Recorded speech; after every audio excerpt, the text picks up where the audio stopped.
All right, we will go ahead and get started. We'll call the meeting to order and turn it over to Patty. Okay, good afternoon and welcome to the March 17, 2026 City Council meeting. This meeting is available in Spanish for members of the public in attendance and on Zoom. Translation devices can be obtained in the foyer. Esta reunión está disponible en español para los miembros del público y en Zoom las unidades de traducción se pueden obtener en la entrada de la rotonda. Okay, and Zoom webinar participation is available for members of the public. The Zoom webinar ID and link are available on the posted agenda and on the city website. And with that, stand for the Pledge of Allegiance. I pledge allegiance to the flag of the United States of America and to the republic for which it stands, one nation, under God, indivisible, with liberty and justice for all. All right, thank you. Let's go ahead and call the roll. Okay. Councilmember Barajas? Present. Councilmember Barrera? Here. Councilmember Diorigo? Councilmember De La Rosa? Councilmember Salazar? Councilmember Sandoval? Here. Mayor Donahue? I am here. Thank you.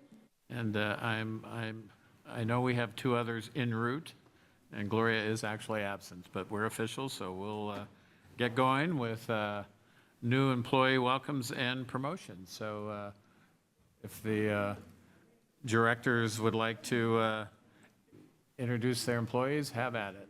The mic is yours.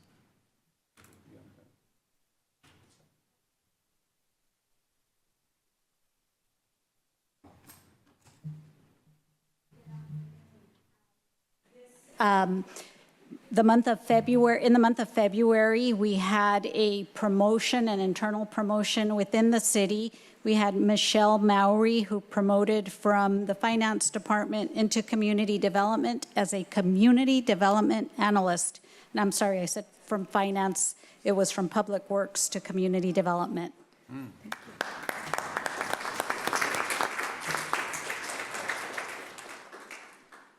Good afternoon, Selena Andrews, Finance Director. I have the pleasure to announce our new Senior Accounting Technician, Kim Shehorn.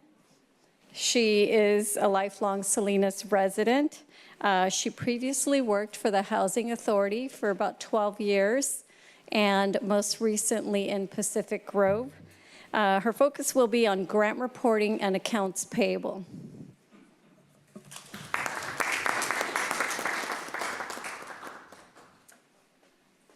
Hello. Chief Acosta cannot be here today, so I'll go over the police department's new hires and promotions.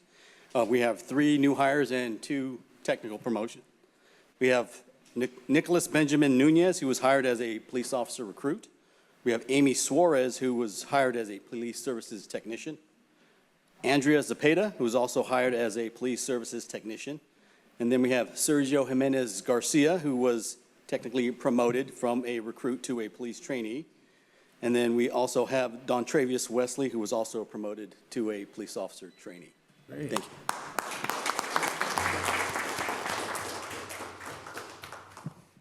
Good evening. Public Works has 3 employees. We have a new hire of an urban forestry crew supervisor.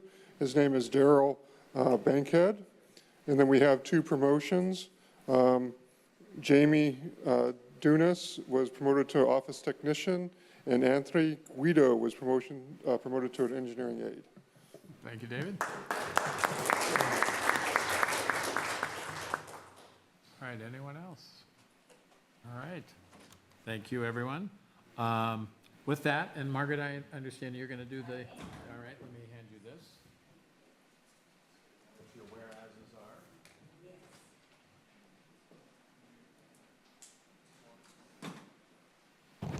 Thank you. My apologies for missing roll call. I had surgery a few weeks ago, so I'm moving a little slower than normal. So thanks for your patience. Gloria sends her best wishes to the American Red Cross. She cannot be here. She's sounded horrible on the phone, the poor thing. She's very, very ill. So keep her in your prayers. So American Red Cross Month is March, and this one is dated 2026. Whereas during American Cross Month in March, we recognize the compassion of people in Salinas and renew our commitment to lend a helping hand to our residents in need. And whereas this general spirit is woven into the fabric of our community and advances the humanitarian legacy of the American Red Cross founder, Clara Barton, one of the most honored women in our country's history, who nobly dedicated herself to alleviating suffering. And whereas the contributions of local Red Cross volunteers, over 181 in Monterey County, give hope to the most vulnerable in their darkest hours. And whereas last year in Monterey County, volunteers helped 49 families affected by 30 home fires by addressing their urgent needs like food and lodging, as well as providing recovery support. In addition, they installed 682 smoke alarms, and I believe those were installed at no cost, and collected 2,141 blood donations, provided first aid and CPR training to 2,423 residents, and assisted 112 families of our armed forces. And whereas we hereby recognize this month of March 2026 and honor all those who led with their hearts to serve people in need, and we ask everyone to join in this commitment to strengthen our community. Now, therefore, our Mayor, Dennis Donahue, on behalf of our City Council, hereby proclaims March 2026 as American Red Cross Month and encourages the community to reach out and support its humanitarian mission. And I believe we have at least one person, maybe more from, oh, perfect. I'm going to give you this award and would love you to say a few words. Thank you so much. Congratulations.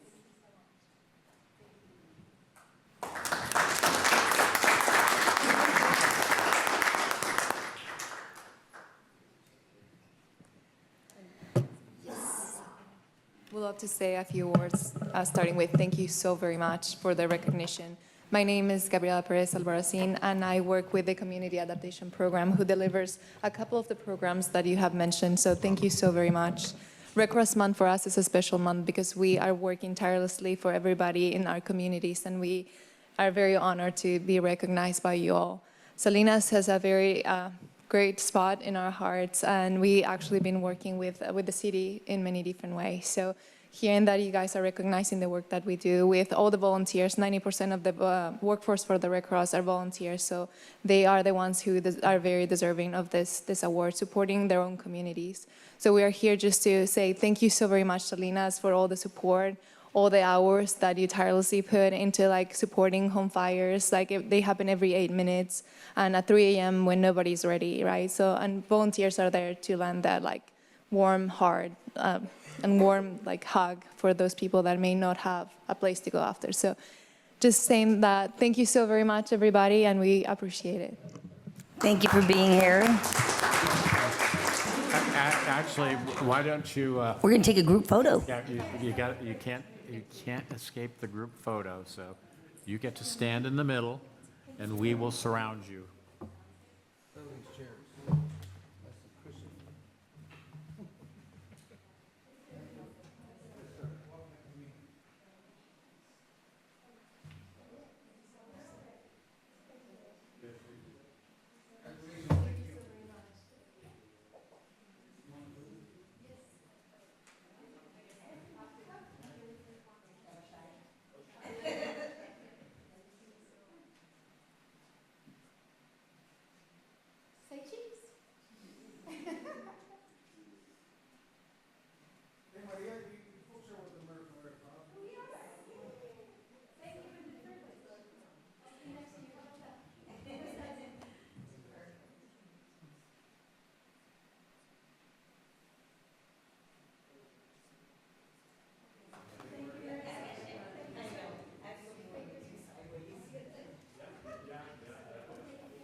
All right. We are now open for public comment on items that are not on the agenda and that are in the City of Salinas' subject matter jurisdiction. Comments on consideration public hearing items in the consent agenda should be held until those items are reached. Public comment will be limited to 2 minutes, and each person who addresses the City Council during public comment shall do so in an orderly manner and shall not make any personal, slanderous, or profane remarks to any member of the city council, the city staff, or the general public.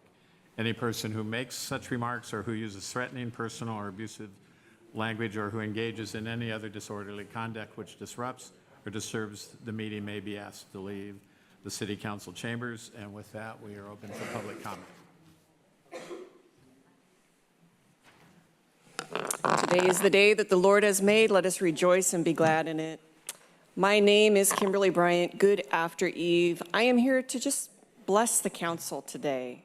I was out at the beach earlier, and it's just so beautiful, and I'm driving through the fields as I come back into Salinas, and I'm just reminded of the abundant life that we have here in Salinas and in our county and on our coast, and that we're just surrounded by it. And it just fills me with joy. And so I really want to release new levels of joy over each one of you and blessings and favor from our Father, Andrew. I'm so thankful for you. I'm so thankful for your service, Tony. Service, diligence, just a commitment to your community. Jose, such a bright light. I'm just so grateful for you. Christopher, your diligence at your job, we thank you for that. Dennis, thank you. Thank you for leading this ship. Renee, thank you for all the hours that you give this job and your diligence at it. Aurelio, thank you for your commitment and service. Yes, Margaret, thank you so much for serving my district so well. I appreciate you. So I just release blessings and favor and new abundant levels of joy over each one of your lives as we get into spring. Thank you. Amen. Thank you. Hello, everyone.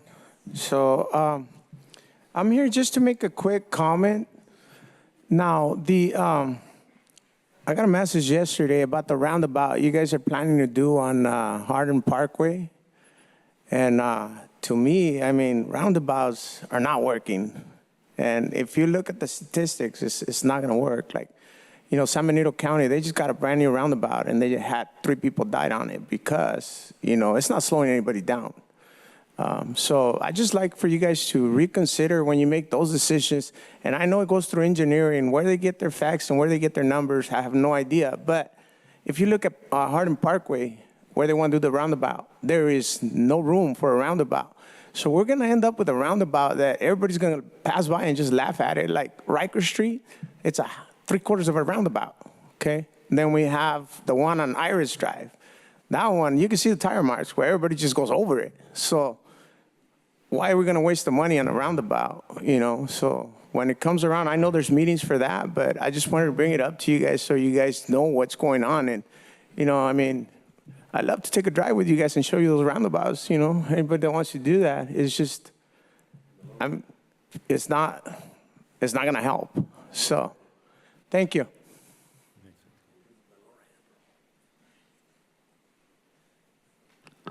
Good afternoon, Jose Guerra, Montbella Community. I just have to say, I'm here again, guys. I mean, no disrespect, but aren't you embarrassed how ugly our roads look? Aren't you embarrassed when your friends come over and say they drive down Salinas and it looks like somebody did the road halfway or hacked it? Really bad. I mean, I've been down all these roads, not just on the east side. The east side's really bad. You forgot about us 10, 20 years ago. But now I'm looking down all the other streets I came to the city, the county meeting out here. The roads are horrible out here too. And nobody's saying nothing. Where's everybody at? I don't get it. I mean, you guys are not embarrassed? I mean, you're not, wow, you know, Mr. Donahue, can we get roads? Mr. Menace, can we get better roads? Can anybody, you know, speak up for anybody? I mean, I can't be the only person worried about the roads out here. There's no way. There's no way. And the lights, no street lights. And then the striping on the roads, you can't even see which lane you're in. I mean, I thought the east side was bad. I was out here by Baranda, and it's the same thing. I don't get it. I mean, do I have to come here every week? I guess I'm gonna. Thank God I'm retired. I'll be here every week telling you the same thing to make sure you guys do your job. You guys need to do your job, gentlemen, ladies, gentlemen, mayor, city manager, city attorney. Talk to them, brother. You know, let them know. You guys got to get it together, man. It can't be that hard. You can build roundabouts, but you can't fix roads? I don't get it. I don't get it. Beautiful roundabout there. What is that? About 30, 40, $40 million out there? What did it cost us to build that one? Probably more. Am I kidding? And our roads look like crap. Wow. I mean, I hate to be that way with you guys, but man, you're not listening. I've been talking about this too long. Gentlemen, ladies, come on. Let's do it. Looking at the clock, Mr. Mendez, got a couple seconds left. Thank you, guys. God bless you. Let's do the roads.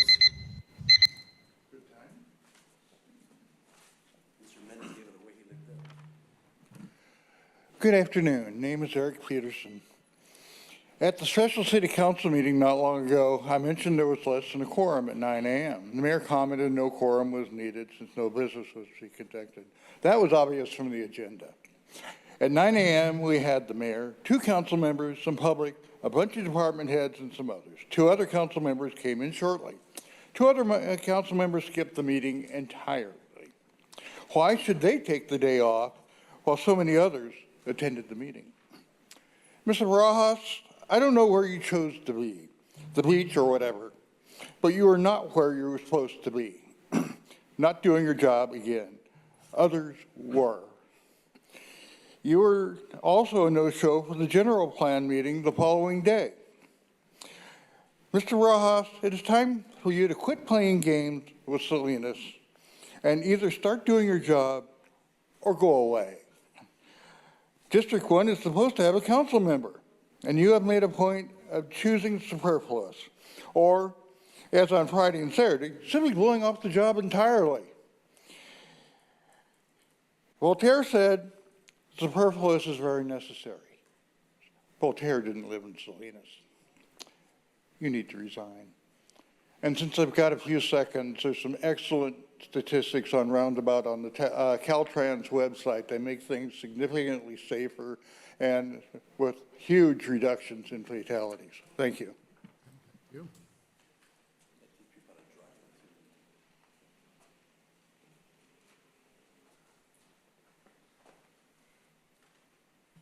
This goes down, right? You put it down, over here. Oh, tax dollars. I can drive right into it. You got it right there? We found it. How's that? Is that good? You want? Yeah, I'm ugly. Wow. I'm back, folks. I'm 90 years old, but I'm back. And I'm a little disappointed in all of you because when I asked, when the Hebron Heights was going to be opened up, I wanted to be there. I've been a part of that for almost over 65 years, cleaning and walking those streets way back before some of you guys were even born or even thought of. You know, we went with some of the former mayors cleaning and city council people cleaning around there and having our little luncheons afterwards. We were part of all of it, so we should have been invited. I think, Tony, you were one of the first ones, and I know Simone Salinas, because I happened to be driving down Market Street and saw you, and Mr. Armento. And then we had luncheon at the park at Gloucester, and I ended up helping with that. The same thing with the park in Sherwood. Oh, yes, Mrs. Worden, we'll have a seat right in the front. Like heck they did. I'm getting tired of putting all this work into helping the city get the things they need and be completely ignored when they're ended. That's not right. Not only just for me, for all the other people that I have worked with in helping clean this city up. And I'm telling you, there's been thousands of them, because we used to have at least 200 every month of high school kids and parents out there cleaning all over this place, not just one area. You need to respect the people that have helped try to make this a better city. Regardless if I'm still here or somebody else is here, you've got to remember to do that. And I was watching the housing thing the other day. There's never been palm trees in Chinatown, and you shouldn't be putting them there again. That's a mess. Those trees are a mess. Thank you, Mary Ann. Thank you. Have a nice day.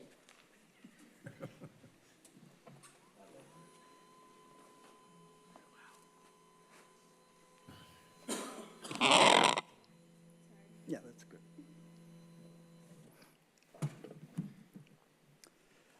Good afternoon, City Manager, Mayor, City Council members.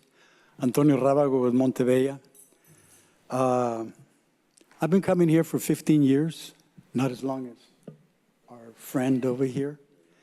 And I feel we speak to deaf ears because all these years we've been presenting, requesting your help on our problems. You would think by now we would have less problems, but the list keeps growing and nothing gets done. We're going to start with the city ordinances, the signs in Montebella, the park. We had a meeting with the police and we had a meeting with code enforcement. Those signs are worth like not even 2 cents because they don't have an ordinance on it, so they can't enforce your law, whether it's a dog or whether it's a human being. We've requested that to be fixed 4 or 5 years ago. We were supposed to get signage with ordinances and nice letters and all that. We are now in 2026. We have yet to see a sign. We're still waiting for it.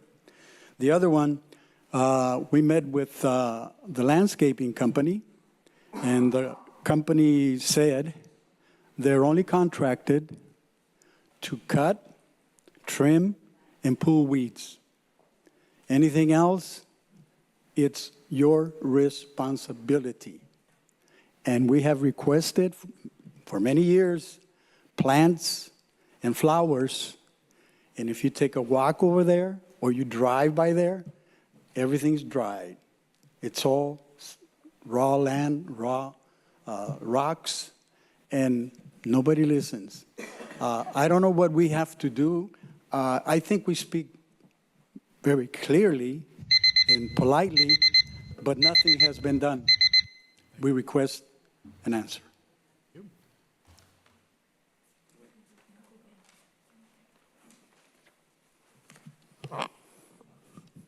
Hello, Mayor Donahue, Salinas City Council, and city staff. Larry Hirohara, Salinas Chinatown.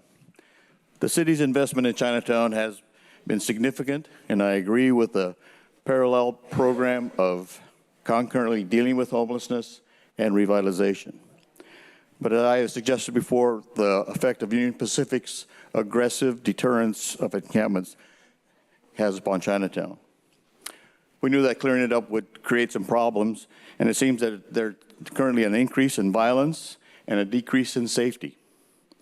Can't attribute all to UP, but there seems to be more encampments and illicit activity. The door of the Urban Arts Collaborative was recently smashed in the middle of the day. Parking is limited in Chinatown, so many legitimate workers park on California Street and walk to Soledad Street. One of our young women volunteers has to be escorted to her car to Soledad Street to prevent being accosted. These situations are not acceptable. These incidents are in addition to ACES trying to operate a pilot museum in Chinatown while dealing with daily trash and defecation in our entry at Moongate. For revitalization to happen, there needs to be continued progress to humanely end homelessness in Chinatown. One of the city's and our largest cultural event, the Asian Cultural Fair, is coming April 25th. We can't solve it in 4 weeks, but current conditions are not a showcase for Chinatown. Our goal of opening a successful cultural museum as part of revitalization is dependent upon developing the Republic Cafe and have the public attend who are not hesitant to come to the area. We have been extremely patient and understand the progress ebbs and flows, but currently we're in a low state. I wanted to inform you of that process. Thank Finish. you. Thank you. Okay, thank you, Larry. Hello, I'm Kathy Chavez Miller, and I'm the chair of the Asian Cultural Experience with Larry Hirohara. Thank you, Mayor Donahue, Salinas City Council, and city staff for your partnership in supporting this year's 17th Annual Asian Cultural Fair in the Salinas Chinatown neighborhood on Saturday, April 25th. The Chinese Associations of Salinas will host the opening ceremony at 11 on California Street. It kicks off with a traditional Chinese lion dance troupe welcoming everyone in attendance. The Asian Cultural Fair is a family-friendly event that includes traditional cultural performances, food, and welcomes several new Salinas youth groups who will perform traditional Filipino, Japanese, Mexican folklorico dancing on the main stage. Mr. Sam Martinez and his music school students will also play there for the first time. I agree with the concerns raised by Larry Hirahara. I've been fortunate to help plan the Asian Cultural Fair for over 10 years, but this year I am concerned with the current destruction of the door window at the Urban Arts Collective at Moongate Plaza. Will families want to visit our new exhibition at the ACES Moongate Gallery next to the Urban Arts Collaborative that will be open during the Asian Cultural Fair? ACES appreciates the high school and CSU MBA student volunteers that help direct visitors to the 3 Asian community centers and who volunteer at the centers. Will their parents allow their young people to attend? Will the greater community feel comfortable walking around this historical neighborhood? I hope so. Our ACES Fair Committee has been planning for over 5 months to make this the best Asian cultural fair yet. Thank you again, Mayor Donahue and City Council, for all your support this year in helping the ACES continue the Asian Cultural Fair. Thank you. Hope to see you there.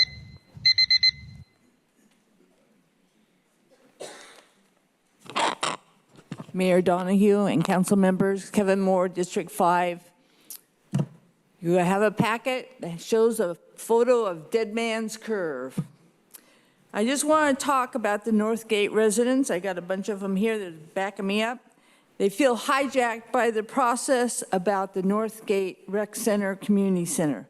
There was no outreach to nearby residents until November 6, 2025 at the library meeting. At that meeting, the city's own chart showed that approximately 75% of survey respondents do not live in the district. The meeting was the first time residents living around Northgate Park even knew this project was being considered. Yet the project continues moving forward without meaningful input from the people who actually live there. Even if relocating Rec Center to the Cherokee Drive site shown in the Rec Center's feasibility study, prototype 1 through 3, that alone should not eliminate the option because of the cost. District 5, I can remind you, generates significant tax revenues for the city, including major realtors, Costco and Walmart. So I'm saying, why not take from the general fund if we need to move the center down to Cherokee? What we are asking for is simple: collaboration and a safer location for both the community and the surrounding residents. We are asking you to direct staff to work with us, Northgate residents, before moving forward on this project. Thank you. Thank you.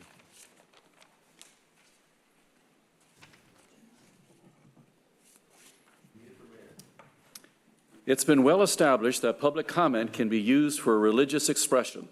So recognizing that running for office is somewhat an act of faith, I am a candidate for mayor of Salinas. Mr. Solai, unfortunately, because we can't have those placards sitting up there. You can make your comments, but the placard cannot be listed. It's a religious expression. Can you start the clock again, please? Go ahead, I'll restart your time. Thank you. It's been well established that public comment can be used for religious expression. So recognizing that running for office is somewhat an act of faith, I am a candidate for mayor of Salinas. I've started a website to inform and seek support. It's easy to remember, petersalinasmayor.com. When I was first asked if I was running for mayor, I burst out laughing. On its face, it is a ridiculous idea, especially in this political environment where big money controls who gets elected. But then I thought, why the hell not? Yes, it might be a quixotic effort, but just as in the story of David and Goliath, Sometimes Goliath has a problem. I was perfectly happy advocating as a citizen, but what nudged me into being an unlikely candidate was the last election. You see, I believe in honesty and honor, in the accountability and transparency necessary for good governance. Those were not part of the last campaign. Money, $1.2 million for the slate of 5, $325,000 just to elect the mayor, a semi-ceremonial position that until recently paid just $9,600. That tsunami of money drowned the 3 incumbents, and in a dishonorable manner, them being misportrayed as dysfunctional, anti-police, corrupt. Having voted for increasing stipends, let the record note, you've all quietly accepted. All of that money could have been used to propose and challenge ideas, help our city make better decisions, like on the rent ordinances, admittedly a problematic issue, yet strangely absent from your campaigns. And most shocking, a 5-2 majority wasn't enough. Your donors went after my council member via a recall and then a censure. So I have a problem with big money deciding who represents all of us, among other issues. If you're interested in a different approach, head on over to petersalinas.mayor.com. Thank you. Not a spectator sport. All right, anyone zooming?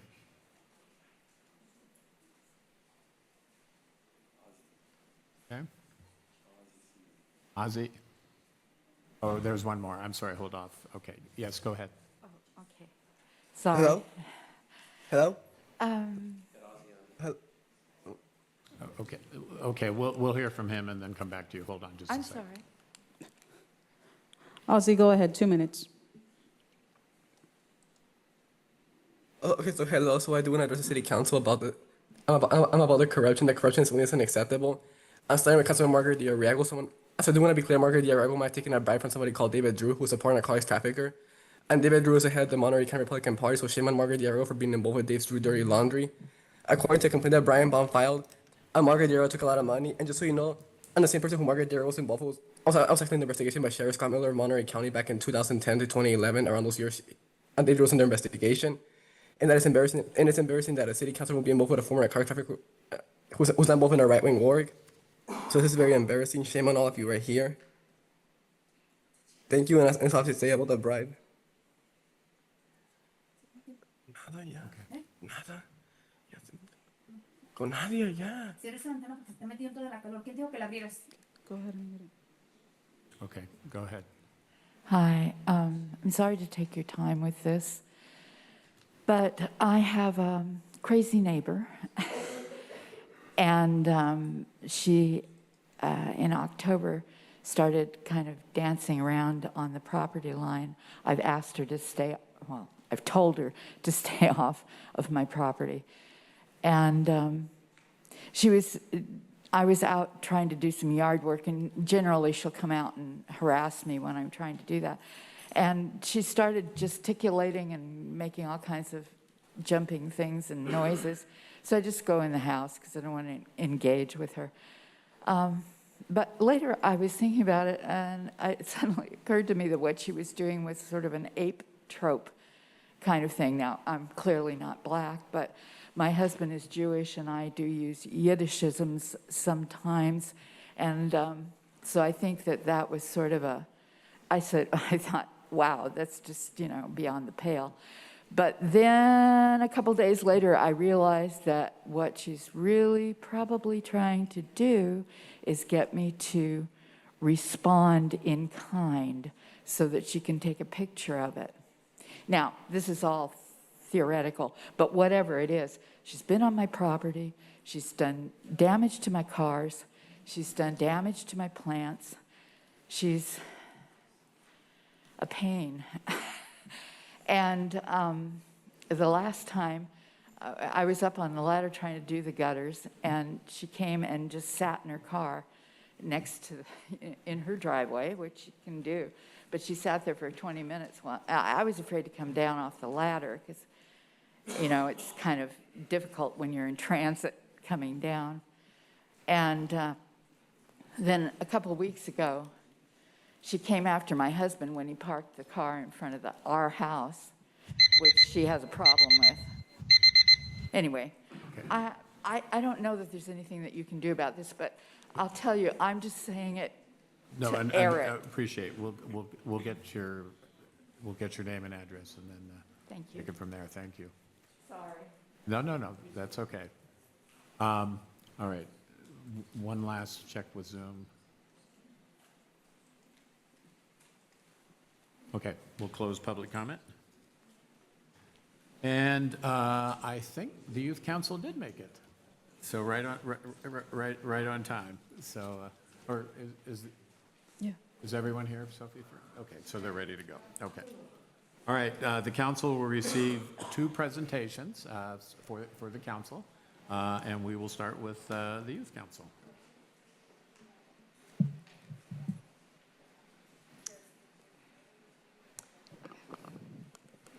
Hello, everyone. Hello, council members. My name is Marisol Mederos, and I'm the chair for the Youth Council, and I'm here today to provide an update on all the work that we've been working on.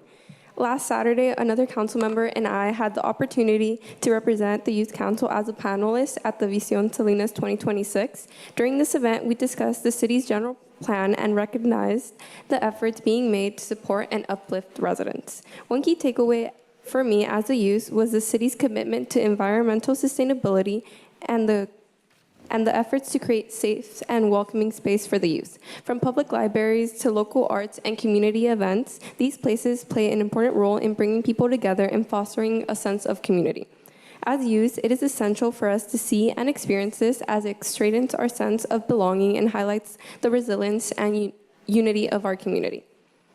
I would also like to provide an update on our sidewalk mural project that we have at Alisal High School. This is a mural that will be in front of Alisal in Williams. I am serving as the project manager for this, and we have been actively engaging through the process of partnership with Artists Inc. and TAMSI. This Friday is going to be our deadline for all our submissions, and the Youth Council will be nominating the artwork that best represents Alisal High School and Eastside Salinas. This project is meaningful to me and all the people in the Youth Council because it's created by students and for students, and it reflects the identity and pride in our community.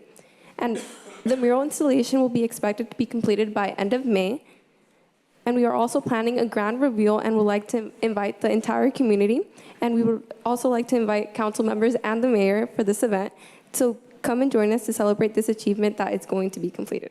Thank you.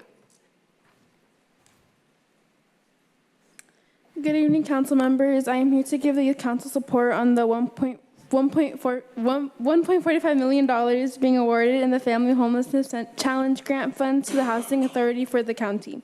This funding will help purchase up to 2 homes in Salinas to provide permanent supportive housing for families experiencing homelessness.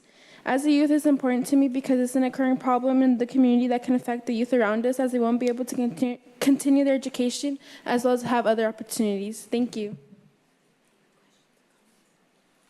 Any questions or comments? Andrew. Thank you. Well, I'm gonna call her Mayor Marisol. I know she's the chair, but in a way, she's the mayor of our youth council. So I did see it, the promo you and Councilmember Andres did regarding the sidewalk. And could you just share? I know that there is an incentive for youth to participate, right? They're able to get a stipend. Oh, yes. So we made a social media videos. We've been working with the district, and our district has been helping us do this. And the winner for the sidewalk project that's going to have their artwork placed is going to have a stipend of $2,000. And then we also have our second place winner would be $1,000, and we have an $800 prize, a $400 prize, and 10 $100 prizes. So all the students that submit an artwork will receive a prize, basically. And the Youth Council nominates these artworks. Great. All right. Well, thank you very much. And also thank you for giving us your opinion on our agenda items. Thank you. All right. Anybody else? Jose? Just one great presentation. One quick question. What's the proposed event date for May for unveiling the sidewalk? So we don't have a date yet, since we're still in the process of picking the submission, but it's proposed like end of May, like the last 2 weeks, hopefully. Okay, awesome. Just send over the invitation over to the council once you guys have it. Look forward to it. Yes, of course. Thank you. Okay. Anything this way? All right. Aurelio, anything?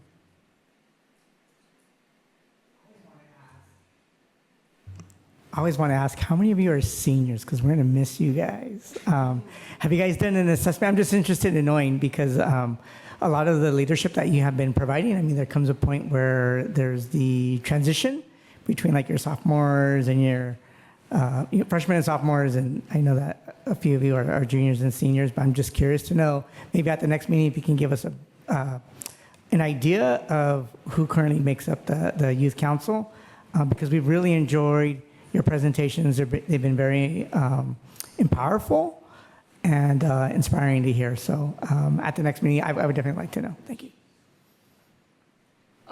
Well, I'm a senior and Sophia's also a senior, but we also have youth members that are freshmen and sophomores, so they would probably like rise up once we graduate. And if you guys need letters of recommendation for different colleges, please feel free to ask. I'd be honored to. Thank you. Margaret, anything? Just a couple quick ones. Is there a specific theme that you're looking for in terms of the artwork, and will it be permanent, not like chalk or something, but it'll be there permanently?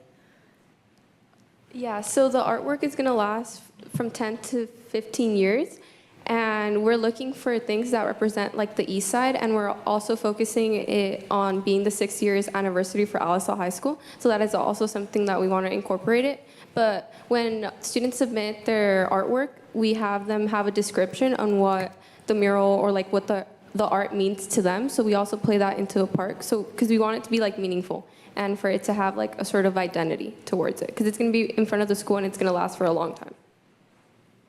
Thank you, and thank you for attending the general plan meeting as well, because your input's really important, so thanks so much. Thank you. All right, thank you. Well done. We'll see you next week. All right. Okay, now I believe United Way is in the house. Katie, you have the floor. Good afternoon. Thank you, Mayor and council members, for the invitation to come and update you on one of our signature programs at United Way. My name is Katie Castagna. I'm the president and CEO for United Way Monterey County.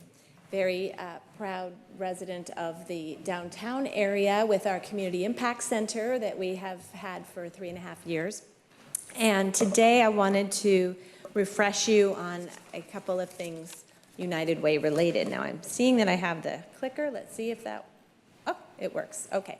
So just a brief overview of who we are. We are a nonprofit organization connecting people to resources, information, and education that they need to strengthen their financial security, support their children's early learning, and build resilience, ideally before challenges become emergencies. So we like to think of a lot of our work in the prevention and early intervention space. We are a local 501c3 organization serving Monterey County, but we're affiliated with United Ways, over 900 United Ways around the world. Our focus areas are fairly broad. You'll see just the format of how we think about our work related to youth opportunity, financial security, and healthy community, as well as community resiliency. Today, I'm just going to zero in on one of our programs within the community resiliency area, our 211 Monterey County Information and Referral System. Many of you, I'm hoping, are familiar with 211, but as a brief refresher, it is a free information and referral line connecting people to services 24/7. It's staffed by trained professional call specialists who are supported by a database, a central database of hundreds of resources of continuously updated information about services available here in Monterey County. It can be accessed, and the traditional access point is by calling 211.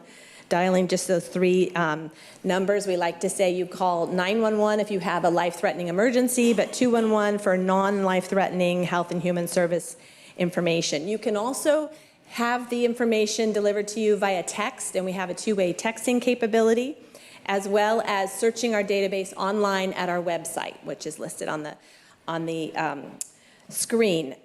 Residents call 211. Again, as I said, we have a trained call specialist at a professional call center who has a conversation with that resident. The average call last month was 8 minutes. So they're the person that can take the time and have access to resources that somebody at your front desk may not have at their fingertips, but we know that sometimes people have needs that our own organization can't fill. So the caller is then equipped with a list of resources that best fit their needs, and they are given contact information and eligibility for those service providers. We've operated 211 Monterey County for 17 years, and I'd like to say this was invented here in Monterey County by United Way, but it wasn't. It's a national program, and we're affiliated with 211s around the country.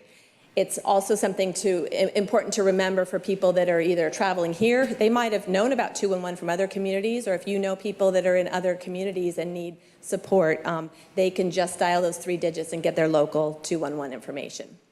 This is a very busy chart, but I wanted to take a moment to share with you some data over the past 7 years that show you a couple of things. This covers the time from 2019 to 2025, and you can see how we track our calls, the number of calls by month, from January to December. And the highlights, because I see it is a little hard to read, but in 2019, our call volume was fairly stagnant. We were below 1,000 calls a month. Come 2020 and the pandemic, our calls surged, and they continued to surge into 2021. You'll see, for example, the blue bar, that's 2021. And for example, the large spike you'll see in March of 2021 was when the health department asked United Way to help people get scheduled appointments for COVID-19 vaccines. And so that was a service we offered when it was hard for people to navigate the internet to compete for those online appointments and so forth. So you'll see there was a spike there. There have been other special programs that 211 and United Way have been used to help people access information, for example, during disasters. And you'll see a couple of trends I want to just point out. One is seasonality.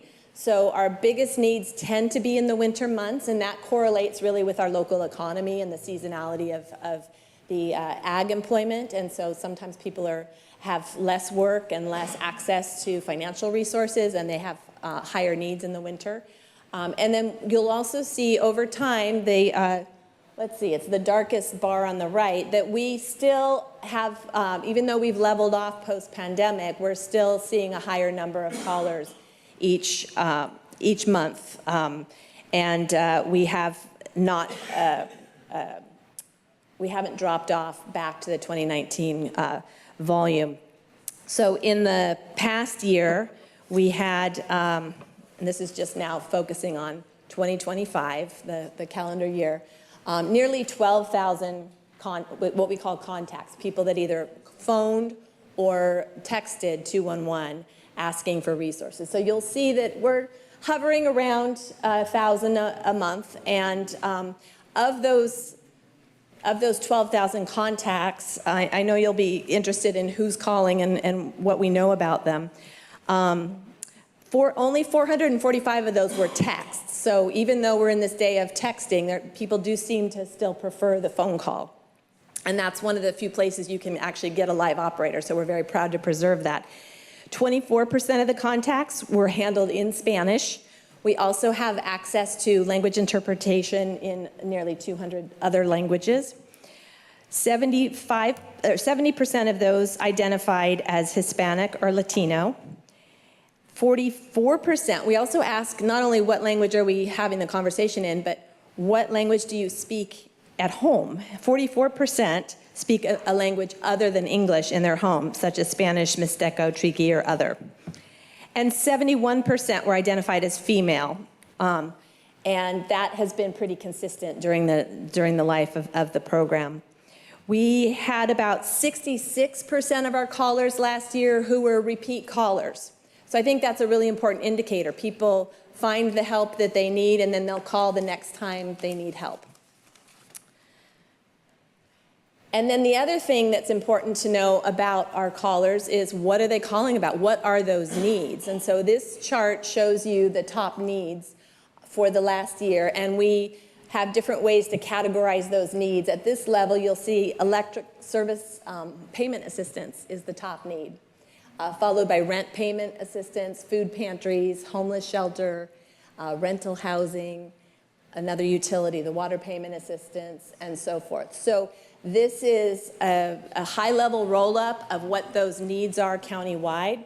We also can delve into what are the unmet needs. Many of these are not met. We know that we have a housing crisis. We know that there is a consistent need for rental assistance that is difficult to obtain. You'll see another number here, the 17,000 needs. Often people call and they have more than one need. They need food and rent. They need legal help and childcare. And so we make multiple referrals to an individual caller. And then, of course, what you really want to know is how many of those calls were from the city of Salinas. And we do ask, that's one of the first things we ask people is where they're calling from, and we do that by zip code. And that's for a couple of reasons. One, of course, we want to know who we're serving, but two, it helps us best match the service to the geography of the caller. So 42% of the callers countywide were from Salinas, nearly 5,000 calls last year. And they received even more of the referrals. 48% of the actual list of referral needs were given to Salinas residents. I also wanted to share with you something very exciting. We've upgraded our website, upgraded, and I wanted to just share with you a screenshot showing another way people can access this same information.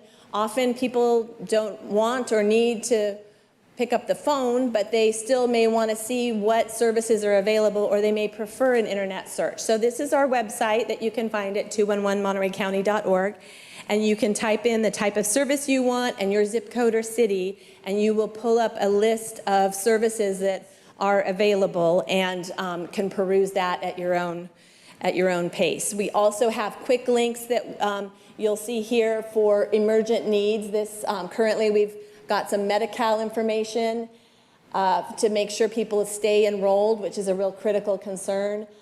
Food bank locations, know your rights, and some support for the immigrant policies currently, and other resources. So those are areas that change. We often work hand in glove with the Office of Emergency Services in case of disaster. So Pajaro floods, fires, of course, pandemic. And so sometimes we'll have a disaster button if there's a large event where people may not need emergency services through 211, but they might need help navigating, is my neighborhood under evacuation? Is there a shelter set up? Which roads are open and closed? And we track that information as well. Another program I wanted to share with you that we are sponsoring through 211, and this is statewide, is electrical, related to the power safety shutoffs that PG&E has to do, sometimes related to fire prevention. So this is a statewide program with the ability for people to enroll as people with access or functional needs. So somebody may be medically dependent on power, and if there's a planned power outage, they can be contacted or equipped in advance to be able to better withstand that situation. So that's actually funded by PG&E and has a higher level of care coordination with it. And I want to make sure you all know about that because there may be some vulnerable residents that this could benefit.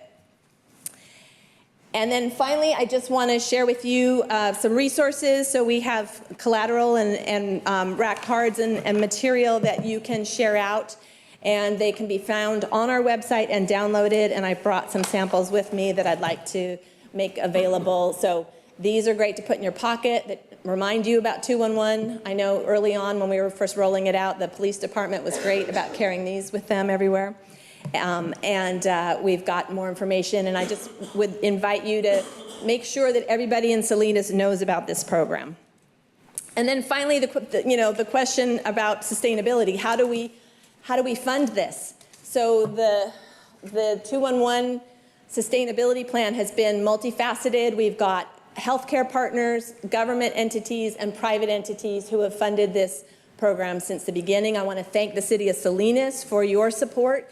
and request that you consider continuing that support. But it's really through the broad base of collaboration, both funding-wise, but also communication, that we can continue to offer this really valuable infrastructure for our community. And that is all I have. I hope I piqued your interest, and I'd be happy to entertain any questions. Okay, thanks, Katie. Margaret, anything? Sure. Hi, Katie. Hi. I'm very familiar with United Way and what a great partner they are in our community, and all of your collaboration with the different agencies, very impressive. And also, I think what I respect most is about your ability to have that warm handoff for people that need services. I'm curious, I didn't see any seniors really mentioned, but I'm assuming you get a lot of calls from seniors. I know I do in my district. Just where do I go for this or that? And they always need help. And is that a big part of it? And I can, Okay. share examples of somebody, a caregiver living with a parent that has, we're helping them with needs for both parent and child, and really both are aging, but that is definitely a need. As you know, Alliance on Aging is, for example, one of our early partners, but whatever services that best match the needs of seniors. And I don't have it with me now, but we do try and track age of caller as well. That was going to be my question. Yeah, thank you for that. And I noticed that that Natividad Medical Center was not listed as one of your supporters. Is there a reason behind that, since there's such a large safety net hospital? You can ask them. We've actually never directly asked them. The county participates through the Social Services Department and the Health Department, behavioral health. I don't know that Natividad's been structured to do a lot of grant making to other services. United Way partners with them in a lot of ways, but we've actually never done a formal ask. Okay, thank you. Great presentation. Aurelio? No questions, just comments. I just really want to thank United Way, Monterey County. I remember when they were beginning this process of creating 211 and what that meant. I mean, we have something like over 400 nonprofits here in Monterey County, and asking all of them to come and get signed up, provide their contact information, a list of their programs and services, and a brief description. It was a huge lift that United Way had to go through, doing all that follow-up, and then creating what we see now, the online version, where an individual or nonprofit organization or anyone that's looking for a program or service here can find it all in one spot. It wasn't easy, and I know that you and your team worked very diligently in getting that information and getting the feedback. And having worked in the nonprofit sector and working with United Way, I know how vital and how instrumental that is for direct service providers when a client comes in and they're in crisis and they're looking, typically it's more than one service that they need. And quite often, when you do have someone that is new to the nonprofit sector and they're trying to help a family or an individual in need, they can find it there quickly. So the couple of plugs that I wanted to throw out there, since I have the floor, again, to all of our nonprofits, anyone that's in the audience or watching online, again, providing those occasional updates, because now you're in that phase where it's just, kind of doing the occasional updates of any new programs or programs that are coming off with an agency. And so just wanted to making sure that our nonprofits continue to work with you so that this information does get back to our residents. So thank you very much for creating that and maintaining that work. Thank you. Thank you. And there is a formal annual update, and then we can update daily, real time, as services come and go. And you can look on the website to actually check to see if a provider or a particular program is listed. Yeah. And so my agencies that I've spoke with, and my experience has been too, we send you something, and then by the end of the day, if not the next day, it's been updated. So your staff's doing a great job. So if you could thank them on our behalf. Thank you. Jose? I do have one question. How can we be better partners with the United Way as you continue to evolve all of your programming and expand it? Thank you for that question. I think communication is a key piece. Help us make sure that people know about the services that we're supporting. So getting the word out. Funding is important, I will say.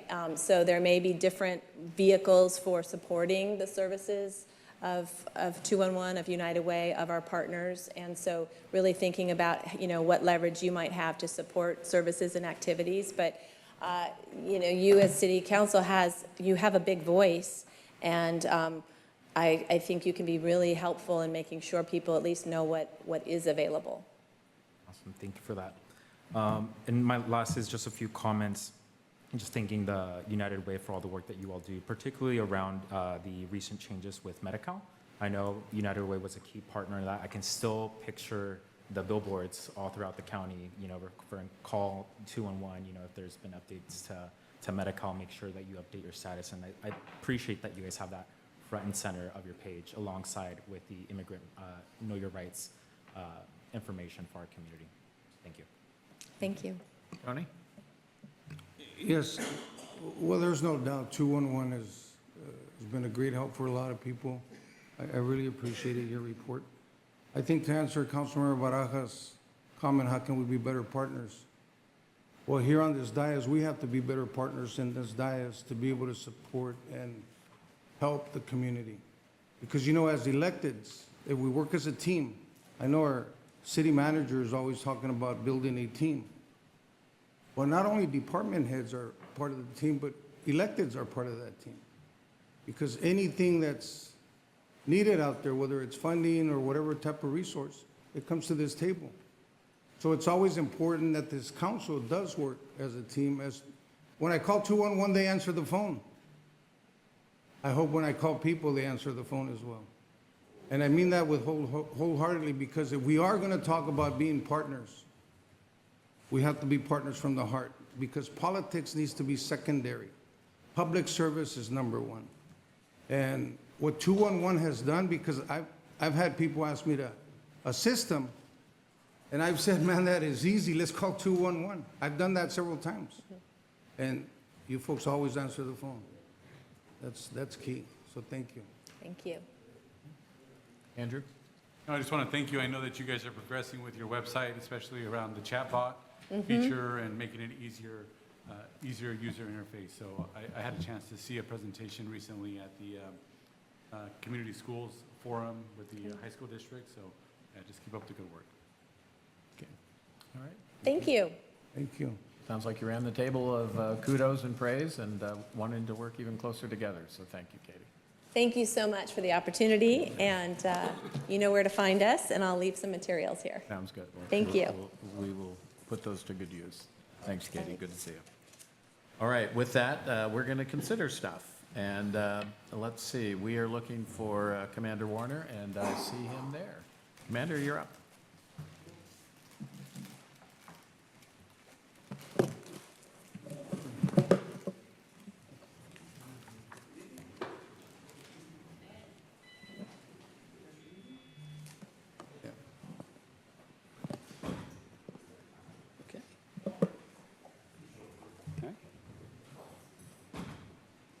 All right, thank you very much, City Council, Mr. Mayor, City Manager, City Attorney.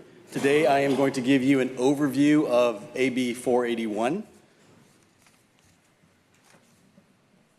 If I can find the clicker, there it is. So again, this is just an overview of 481. The entire annual report is on our website. It's very wordy, it's very lengthy. We cut this down for the presentation. So this ordinance adding Article 3 to Chapter 27 to the Salinas Municipal Code pertaining to the military equipment use policy in compliance with Assembly Bill 481 was adopted by City Council on August 23rd, 2022. Now these are some specific dates. 2025 annual report was released on January 28th of this year. We had a community meeting to discuss the annual report on February 25th of this year. And of course, we were scheduled for City Council last week, but we are here today to discuss this. Again, this presentation is just an overview of the actual annual report. Activity related to each category of AB 481 equipment, including the 2025 stats related to authorized uses, annual maintenance costs, unauthorized use or complaints. The 2025 AB 481 annual report contains data related to equipment inventory and acquisition costs.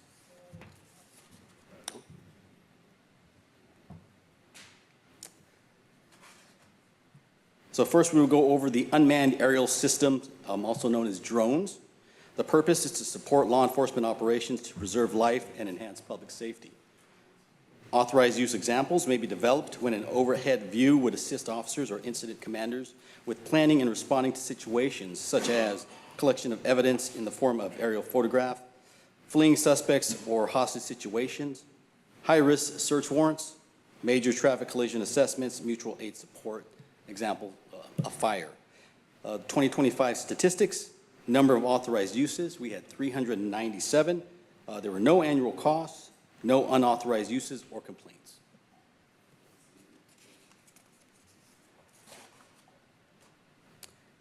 So this is also part of Category 1. It's unmanned remotely powered ground vehicles, also known as robots. The purpose is used during critical incidents to remotely gain visual and audio information or deployed for a specific purpose to increase safety for officers and the community. Some examples are inspect dangerous locations from a position of safety, locate barricaded subjects, deliver hostage negotiation phone, open doors, clear buildings or houses, two-way communication tool. 2025 stats, number of authorized uses, 0. Annual cost, 0. Unauthorized use or complaints, 0.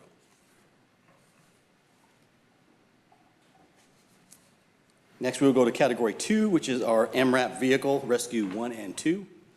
The purpose, primarily used to safely transport personnel to and from critical incidents, extract citizens from volatile situations.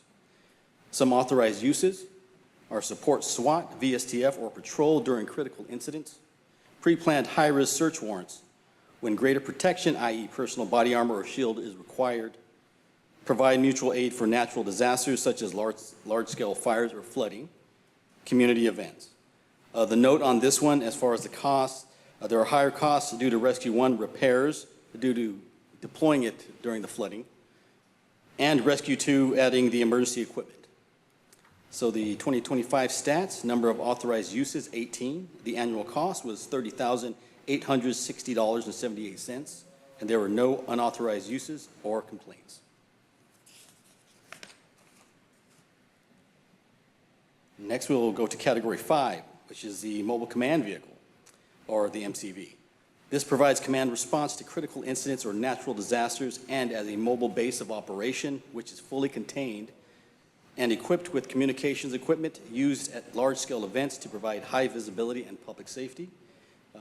The ICAC vehicle, ICAC is an acronym for Internet Crimes Against Children, used as part of a county-wide task force to aid in the response to technology-facilitated child sexual exploitations. Also a note on this one, the higher cost in 2025 was due to a major upgrade of the MCV. This was approved by City Council on June 17th of 2025. 2025 stats, number of authorized uses of the MCV was 5. The annual cost of that was $148,982.12 with 0 unauthorized uses or complaints. And the ICAC vehicle, we have the 2024 stats here, but it should be 2025. So number of authorized uses, 13. Annual cost, $245.15. Unauthorized use complaints was 0. Category 7, breaching rounds. To quickly defeat locked doors in situations where delay would be dangerous to officers or occupants. Note, frangible breaching rounds disintegrate upon impact, making less penetration through a barrier less likely. Authorized use examples, available to use in high-risk incidents in order to expeditiously gain access. Note, frangible breaching rounds are designed to destroy the object it hits and then disperse into a relatively harmless powder. 2025 stats, number of authorized uses were 0, annual cost 0, and unauthorized use or complaints was also 0.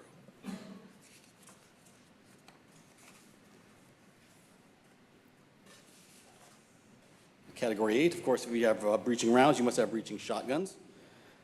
Purpose, to quickly defeat locked doors in situations where delay would be dangerous to officers or occupants. Authorized use examples, high-risk incidents such as an active shooter situation or the arrest of a potentially heavily armed individual.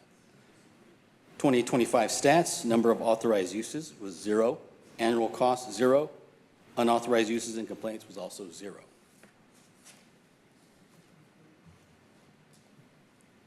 Category 10, specialized firearm and ammunition.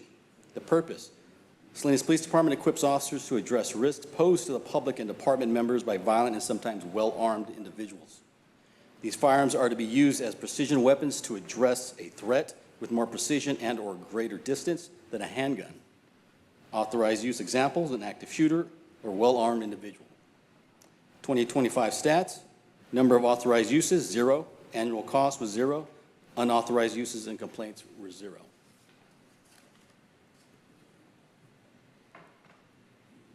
Category 11, any firearm accessory designed to launch explosive projectiles.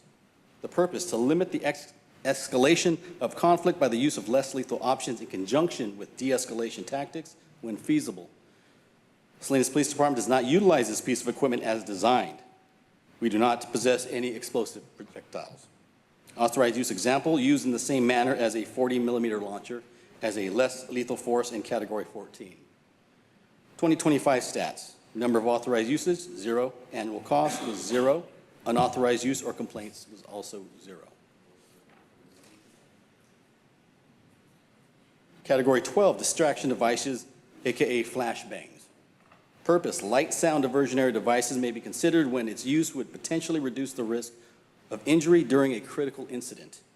Except in emergencies, i.e. life-threatening situations, light sound diversionary devices shall not be used without prior authorization of the tactical commander or team leader. Authorized use examples: barricaded subject or hostage situation, high-risk warrants to distract a potentially violent individual. 2025 stats: number of authorized uses, 12.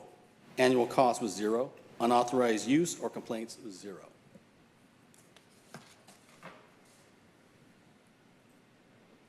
Category 12, continued. These are chemical agents and smoke canisters. Purpose: chemical agents, munitions commonly referred to as tear gas.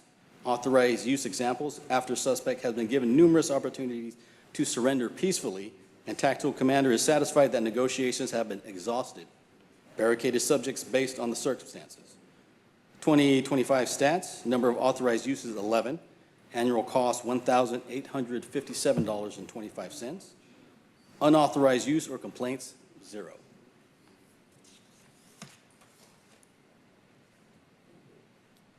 Category 14, 40mm projectile launchers and munition. Purpose: to limit the escalation of conflict by the use of less lethal options in conjunction with de-escalation tactics when feasible. Example of authorized use: the person is armed with a weapon and the tactical circumstances allow for the safe application of approved munitions. The person has made credible threats to harm him or herself or others. There is probable cause to believe that the person has committed a crime of violence and refusing to comply with lawful orders. 2025 stats: number of authorized uses, 14. Annual cost was 0. Unauthorized use or complaints was 0.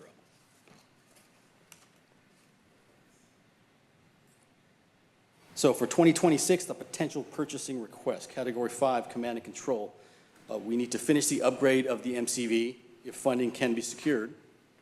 Continue to seek funding for the acquisition of a tactical armored vehicle specifically designed for law enforcement purposes and tailored for urban or city environments. Category 10, specialized firearms, potential replacement of our precision rifles. As needed, replacement or replenishment are managed on a case-by-case basis due to usage, loss, or damage.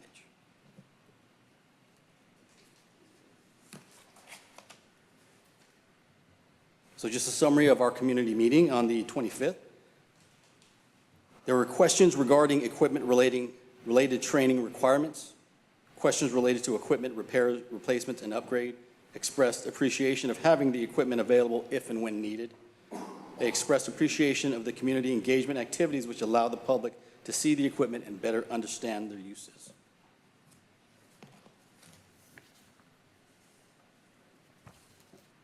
We are recommending approval of a resolution to renew ordinance number 2657 pertaining to the military equipment use policy in compliance with AB 481. And this is our website that leads to the Assembly Bill annual report. And we're available for any questions. Thanks, Commander. All right, Andrew, why don't we start with you? I just have comments, Mayor, no questions. No questions, okay. Tony? Commander Warner, always good to see you. Thank you. I feel pretty good about the community meeting because you explained that they had some good questions. I also know that you had a meeting with PCAC. Did the committee have same kind of questions, concerns, or anything out of the ordinary? No, same questions and concerns, and they also stayed for the community meeting because it was directly after it. So they got to hear what the community said regarding the concerns. Thank you. Thank you, Mayor. Okay. Jose? Thank you. Did any of the enforcement activities Salinas PD undergo over the last year use any of these equipments, particularly around gang-related enforcement activity, like, for example, Acosta Plaza? So I'm sorry, are you asking if we use any of the equipment to do gang enforcement? Yeah, gang-related enforcement. So we didn't use it specifically for gang-related enforcement. If there were search warrants related to any gang activity and there was a high threshold, yes, we would deploy things like the MRAP and our armored vehicle. As far as the 40 millimeter, again, that's only used in certain situations where we're given plenty of opportunity to surrender. And then we believe that it reaches the threshold of being dangerous to move forward, and it's used as a form of de-escalation. Thank you for that clarification. All right. Aurelio? No questions, thank you. Margaret? No questions. I can start comments, I guess. You want to start at that end? Well, we'll do comments after we hear from the. After that? Okay. after we hear from the Oh, wait, public. no questions. Thank you. All right, we'll go to the public. Okay, any public comment on this item? Yeah, thank you. Jose Garramont, Community. I'm going to let you know everything he spoke about there, you really need it. I recommend any of you, please go down to CTF or Salinas Valley, take a tour, even in the training session, so you can see how we deal with individuals that don't cooperate. And they have to do it. You need all that stuff. You need that equipment. From the OC to everything else, to the flash grenades. It's all in training. People get scared. They see weapons and all stuff they don't understand. Well, they don't understand because they don't want to understand. Go take a tour. Find out how people really act when they get agitated and they're in the public. Because once they're in the public, they're going to hurt you, me, someone else, or someone's kid or your kid. That's why we need stuff like this. I'm all for that. I mean, God bless it. Unless you've ever done a job like that, you don't understand. The public does not know. And you need to be informed. I'm not saying go down there and, you can support everything 100%. Of course, we don't always support everything 100%. But we learn why we need these tools. Once you learn why you need the tools, then you know why you need to utilize them, why you need to purchase them. Why? Hey, Donna, you're looking at me pretty weird. Oh, okay. I'm just saying, get informed. Honestly, go on you guys do ride-alongs? I think they do, right? Just watch how people act in Salinas. People don't cooperate in Salinas. This place is a little crazy after like 7, 8 o'clock. All right, God bless you guys. Thank you. I'm all for it.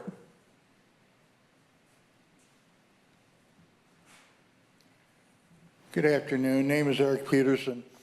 And my background on this is I spent several years in the Army as an armorer, which involved security and maintenance and some repairs of some of the things you just saw. And learned a lot about things like that. Just a few comments. First of all, I've been to all the community meetings on this. And quite fortunately, the rifles, the M16 rifles, are newer and better than the junk that I had to maintain, and a lot less likely to malfunction or have a problem. The MRAP, I'm more familiar actually with the original Army surplus armored vehicle, because that was the one that was used when my neighbor got murdered and his murderer was captured with nobody injured or anything, and he had all his rights, more than my neighbor had. He had all his rights and all that. But maybe the best thing about this, as I mentioned, I used to be on Police Committee Advisory Committee for 20 years. And there has been some controversy regarding a local police department that uses the MRAP. I don't know if they're still doing it. Basically is a rich guy's toy. Our police department doesn't do that. And it's really good to know that we have the maturity and the ability to use these things carefully and properly when they're used at all. You notice there were an awful lot of situations where it wasn't used last year, but it was available. And that in itself is why we should approve this. Thank you. Thank you, Eric.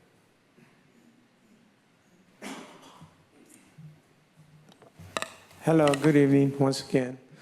So I attended the meeting also where they did the presentation, and one of the things that I told the chief is that during the this Christmas period time in Salinas, they did a lot of outreach with the kids in the schools, and you know that's what it's all about is bridging that gap, you know, between the stigma that it has, because in the Hispanic community, you know that, you know, every time a kid is misbehaving or something, I'm going to call the cops, or, you know, the cops are going to take you. So the kids grow up with this concept that, you know, the cops are not good for you. But they've done outreach with that truck where they take it to, you know, like Night Out, for example. And kids get on it, and I think it gives them a whole new perspective as to kids, like, I want to grow up and be a cop, because look at the kind of equipment that they have. Look at what, you know, what I got to work with. And, you know, I think it's a good thing to do that. But I just wanted to, you know, come out here and let you guys know that I was out there and I noticed the presence of, you know, police department is engaging with our youth, with the kids. And, you know, you guys know me. If you know me, you know that, you know, I'm all about the kids, you know, because the kids are our future. And if we don't take care of our kids, then we're not doing our job. And if we want to make a change, we got to start there. Because if we try to change an adult's mind, it's not going to happen. You know, it's rare. But if you work with the kids like it's been done right now, I think that there's, you know, there's hope and there's possibilities that, you know, we can do better. And I think that we are heading in the right direction. And that's just what I wanted to say, is come out here and give props to the city as a whole and the police department also for engaging with our youth. Okay. Thank you. Thank you. Okay. All right. Anyone? Okay. Anyone else? Good evening. Kyle Cook, District 6, Alsa High School, class of 1993. I would like to congratulate the police chief on keeping the use of military-grade equipment to a minimum. I'm a veteran of the United States Navy, and I know that the presence of military-grade vehicle in my community can be seen in a number of different ways. I noticed that during the presentation, it seemed like there was a low number of authorized uses, and especially for the big military equipment, big military-grade equipment. You know, if we're thinking about continuing to fund these vehicles in the future, I would just like the City Council to consider, due to the number of authorized uses that was presented, you know, maybe something not as polarizing to the community, like a VW bus or, you know, something much more friendly. Thank you for your time.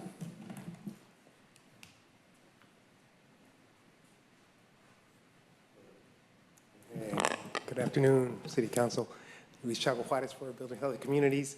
And just to, I think just to follow up on my fellow Trojan here, Kyle, something to consider what the message is when investing in something, in lethal firepower, right? It's like something that gets us really excited, you know, especially in this day and age where it feels like that's the solution. There is an investment in that kind of a solution.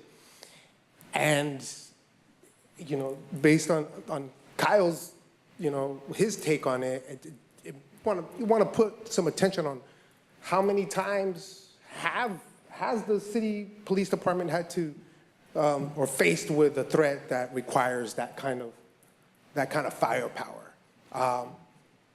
And what other take that can we collect from those who who see where we can invest even more so.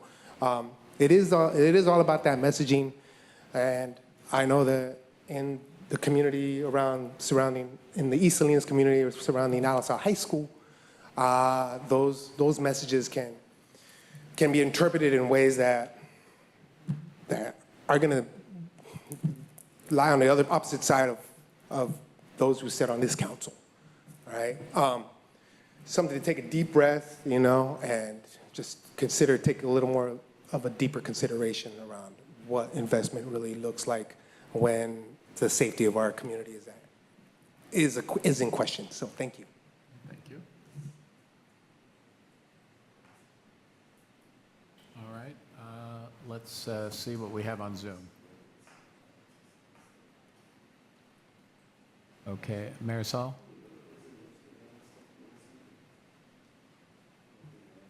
Hi.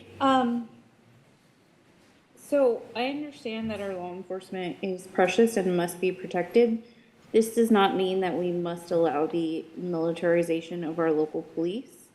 I'm a firm believer in de-escalation tactics and proper training. A lot of these tools, I'll call them tools, they're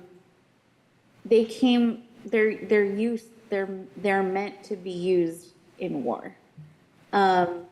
These do not belong on our streets. I think we have lost the ability to trust our law enforcement due to a lot of these weapons, these brandished guns, etc. So I think there's something to work on there.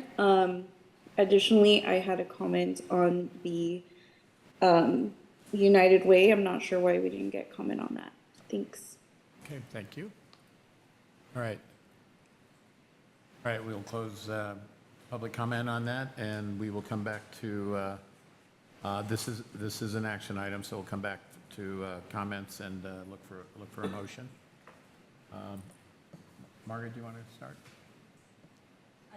I just wanted to say that I think we've heard the theme tonight is the training and the violence suppression that the department is using is very effective. Otherwise, we wouldn't be seeing as many zeros as we're seeing, and certainly zeros in this case are a really good sign. So I think we're on the right track with our presence in the community, getting that vehicle out, having kids around, so that it's more about community and protection. It's more positive of the messaging, and I think the chief is doing a really good job of that. So I commend you guys on that, and also just including the community. I think that's so important. I really appreciate you guys taking the time to do that. Often, not a lot of people show up for those events, but the ones that do, it really matters. So thank you.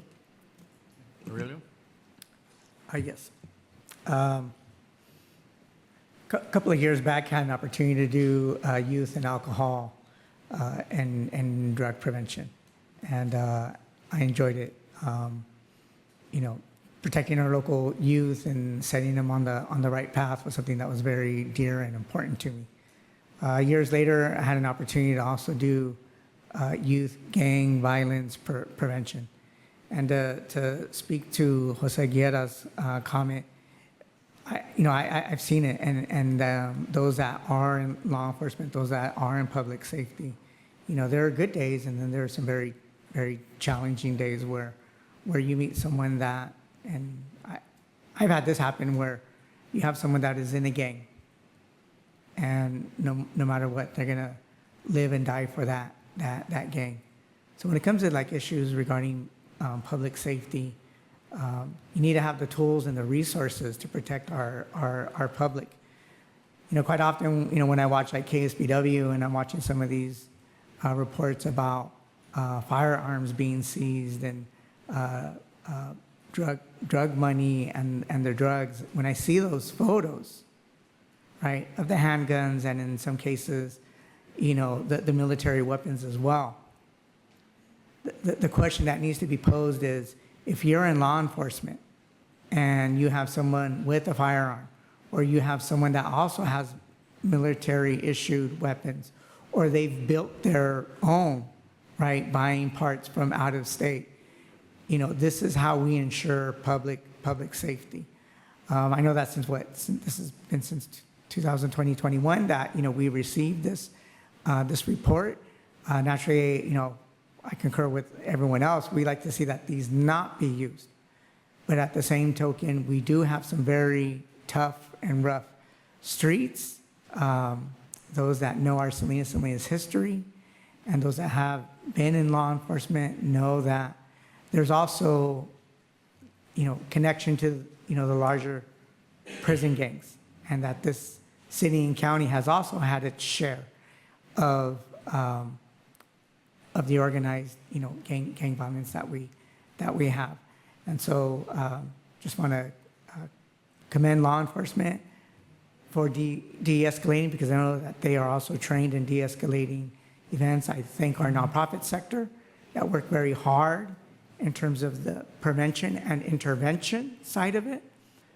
But when intervention and prevention isn't there and we're needing to protect our communities and neighborhoods and streets, we want to make sure that our law enforcement does have, again, the equipment and gear that they need for the suppression. I had a last comment, but it's in my mind. To the two gentlemen, to our veterans that came and spoke, thank you for speaking, and thank you for your service. Jose? Thank you for the presentation. I've had an opportunity to do a few ride-alongs with our police department, with everything ranging from freshly released new officers, just starting on the beat, to individuals that have been with the department for over 10 years. And one thing that always stood out to me was the department's commitment to ongoing training and professional development for officers, not just on handling weapons, but on de-escalation techniques. Particularly in my most recent ride-along, we were doing a patrol around Kern Street, and the officer I was with had to do an immediate maneuver. There was a unit with a K-9 in front of us, and there was a whole situation. It was on a Friday night in front of In-N-Out. Worst possible place you could try to have that type of situation. The individual that was being apprehended was someone who had an arrest warrant out for them for some violent issues that violent crimes that they committed in the community, and the individual had to be apprehended. And I saw firsthand how, after our officers got out, drew their weapons, and went about their process, the first thing that they tried to do was de-escalate the situation, making sure that the area was safe, making sure that there were no altercations, and the individual was apprehended. No further altercations were necessary, all thanks to the ongoing work of our police department. With that, I'll be happy to make a motion to approve a resolution authorizing the renewal of ordinance number 2657 pertaining to military equipment funding, acquisition, and use. I'll second it. Continue with comments? That's all. Yeah, no, I'll go ahead and second. Tony? Commander Warner, I think your police department, the morale is, I see a big difference when I go to the station. People are happy working. Maybe it's the new leadership. I know because of your leadership, you make it easy to support this police department, because you're truly a public servant, and I mean that. When we needed a police chief, you stepped up to be our interim police chief. And then I've seen how you train your officers. I've gone to a couple of cadet, I think, I don't know their graduations, but you have a young force right now. You have a lot of young people that they've stepped up to serve this community. One of the things that's scary is when they call you on a 911 emergency call and somebody's using a gun. They're shooting at officers.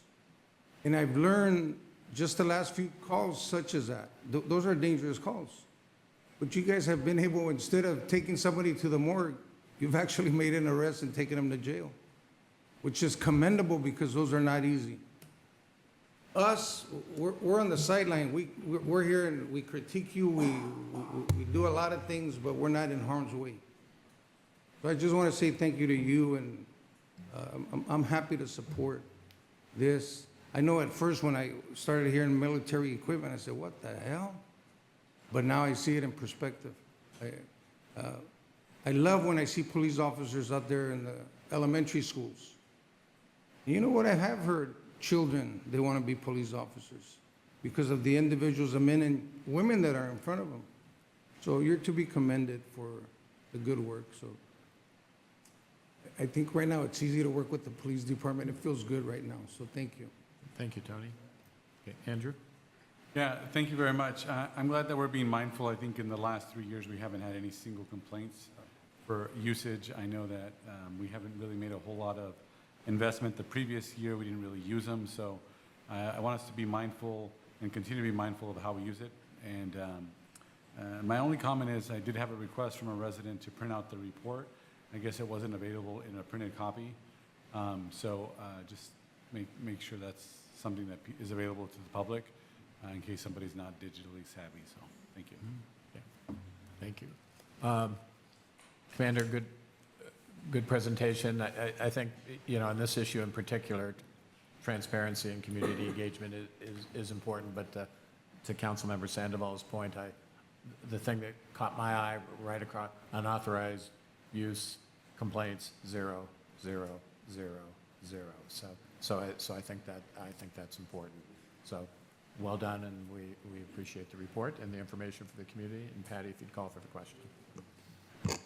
Councilmember Barajas? Yes. Councilmember Barrera? Yes. Councilmember De Rigo? Yes. Councilmember Salazar? Yes. Councilmember Sandoval? Mayor Donahue? Yes. Motion passes. Okay, thank you. All right. We are going to have a couple of public hearing items, and I believe we're looking for Grant Leonard. I see him now. You have the podium.